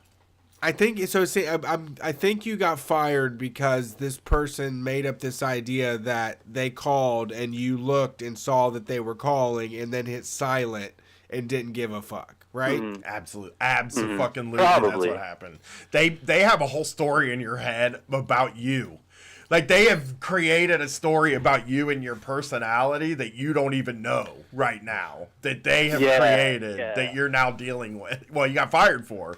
You got fired for being a person that they think you are. Man, you know what? That's funny that you mentioned that. Extra bad. That's actually happened at every restaurant job I've had. What? Where someone is like, I forgot this was the weird day once a month where I work at 7 instead of 5, or I work an open instead of a close, or whatever it is, and I just totally like whiffed it. I spaced, yeah. Yeah, just completely fucking whiffed it. Well, and when you work at a restaurant, your days are so fucked up anyway. I know, that's what I mean. Yeah, right. That's what I mean. It happens everywhere because it's like, because everybody else is like, oh, and just clown the shit out of them, right? It's like, that makes sense. It happens to all of us because you have no idea when you're supposed to be awake or asleep every day of the week. Right. You get assigned it I never 10 had the days. same schedule twice. Right. Exactly. I mean, that to me is that should be illegal. That is one of those things that like it really makes me mad because you could reasonably schedule something at a pizza shop where it wouldn't have to deviate very often. You could reasonably schedule a pretty standard schedule, I feel. Like, unless you have a party or catering or something like that, okay, I need you to come in early for that. But you could give somebody a steady schedule at a pizza shop. It wouldn't be that goddamn hard. Thursday, Friday, Saturday, Sunday, and then one other day, That's your shift. You got 2 days off during the week. Yeah. In a row. By the way, I believe in 2 days off in a row. Oh. And I believe your schedule should be the same every week. And that's so Unless you don't want it. Right, if you don't want it, You're a then that's one dictator thing, about but that is everything. so doable. Right, but how many people that work in a restaurant don't want that? Yeah. How many times did you work in a restaurant where you didn't say, God, I wish my fucking schedule was the same every week? And then out of nowhere, they're just like, you work 3 to 11 now. Out of, where it was like, oh, I've been working 6 to 10 or 5 to 10 every week. And now I have to be in 3 to 11 from now on. Just they decided that was my shift now. Right. That shit sucks, man. And that happens that is like part of working in a that doesn't have to exist. Everybody's happy. Boss is happy. Workers are happy. Okay. I don't know anything about that. Which cut you want? They don't want you to make plans? Yeah, they don't want you to motherfucking I don't know. know. I don't know. Why would if you're last out on a Friday, you'll be there till 1:30, 2 in the morning. Right, but it would be nice to know that. It would be. You're right, though. I mean, if I'm last out. Like, I can make plans for after work if I'm going to be first out. I'm going to do some research on hot schedules. That's really shitty. That's a really. Have they ever explained why that information is private? No, I think it's probably a combination of like incompetence with the scheduling and apathy and that sort of stuff. But yeah, that sounds about right. Never said. If you're a listener, you'd have to go in and ask. If you're a listener and your job uses hot schedules and you have problems with it, I'd love you to call in or message us. I'm going to do some looking into hot schedules. Now, I didn't even know that was a thing. And I'm sure it fucking sucks. It's a computer that runs your restaurant for you. Yeah, and if you want to, they have like a phone app that does like your schedules and stuff on it. And you have to pay for it. Oh, you have to pay for the fucking app, dude. No way. You have to pay for the phone app to get your fucking schedule. How much is $2? Some shit? Just like $3. Like, you can do it through a web browser, but it sucks. Oh my god, no fucking way. They can't do that. That seems like the job should have to pay for that. Yeah. I'm looking up hot schedules. $2.99. You got to pay $2.99 to get the app for your schedule, dude. To request days off. Holy shit. Thank you for bringing this to our attention. I'm going to look into it a little more this week. I'm interested in this now. Thanks for calling. Right. You're a last caller. You didn't get a ham, but thank you for calling. Yeah, unfortunately you didn't get a ham this week, but maybe next love week. You guys. Solidarity with all. Thanks. Have a good night. Yeah. No ham. No ham though. Just because you Just said so you solid know, out no dairy ham. ain't gonna get you a motherfucking ham. I've That's already for sure. I've already spoken to our ham winner for the evening. We'll make sure they have a delicious, succulent ham. Yeah. Sent to them. Sorry, in no a ham. nice cardboard box soaked in its own juices. Its own. Yeah.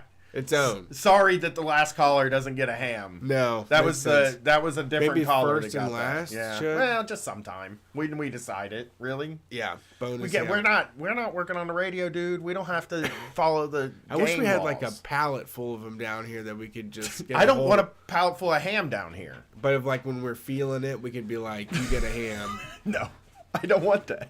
Got Jake mailing hams to people now. Right.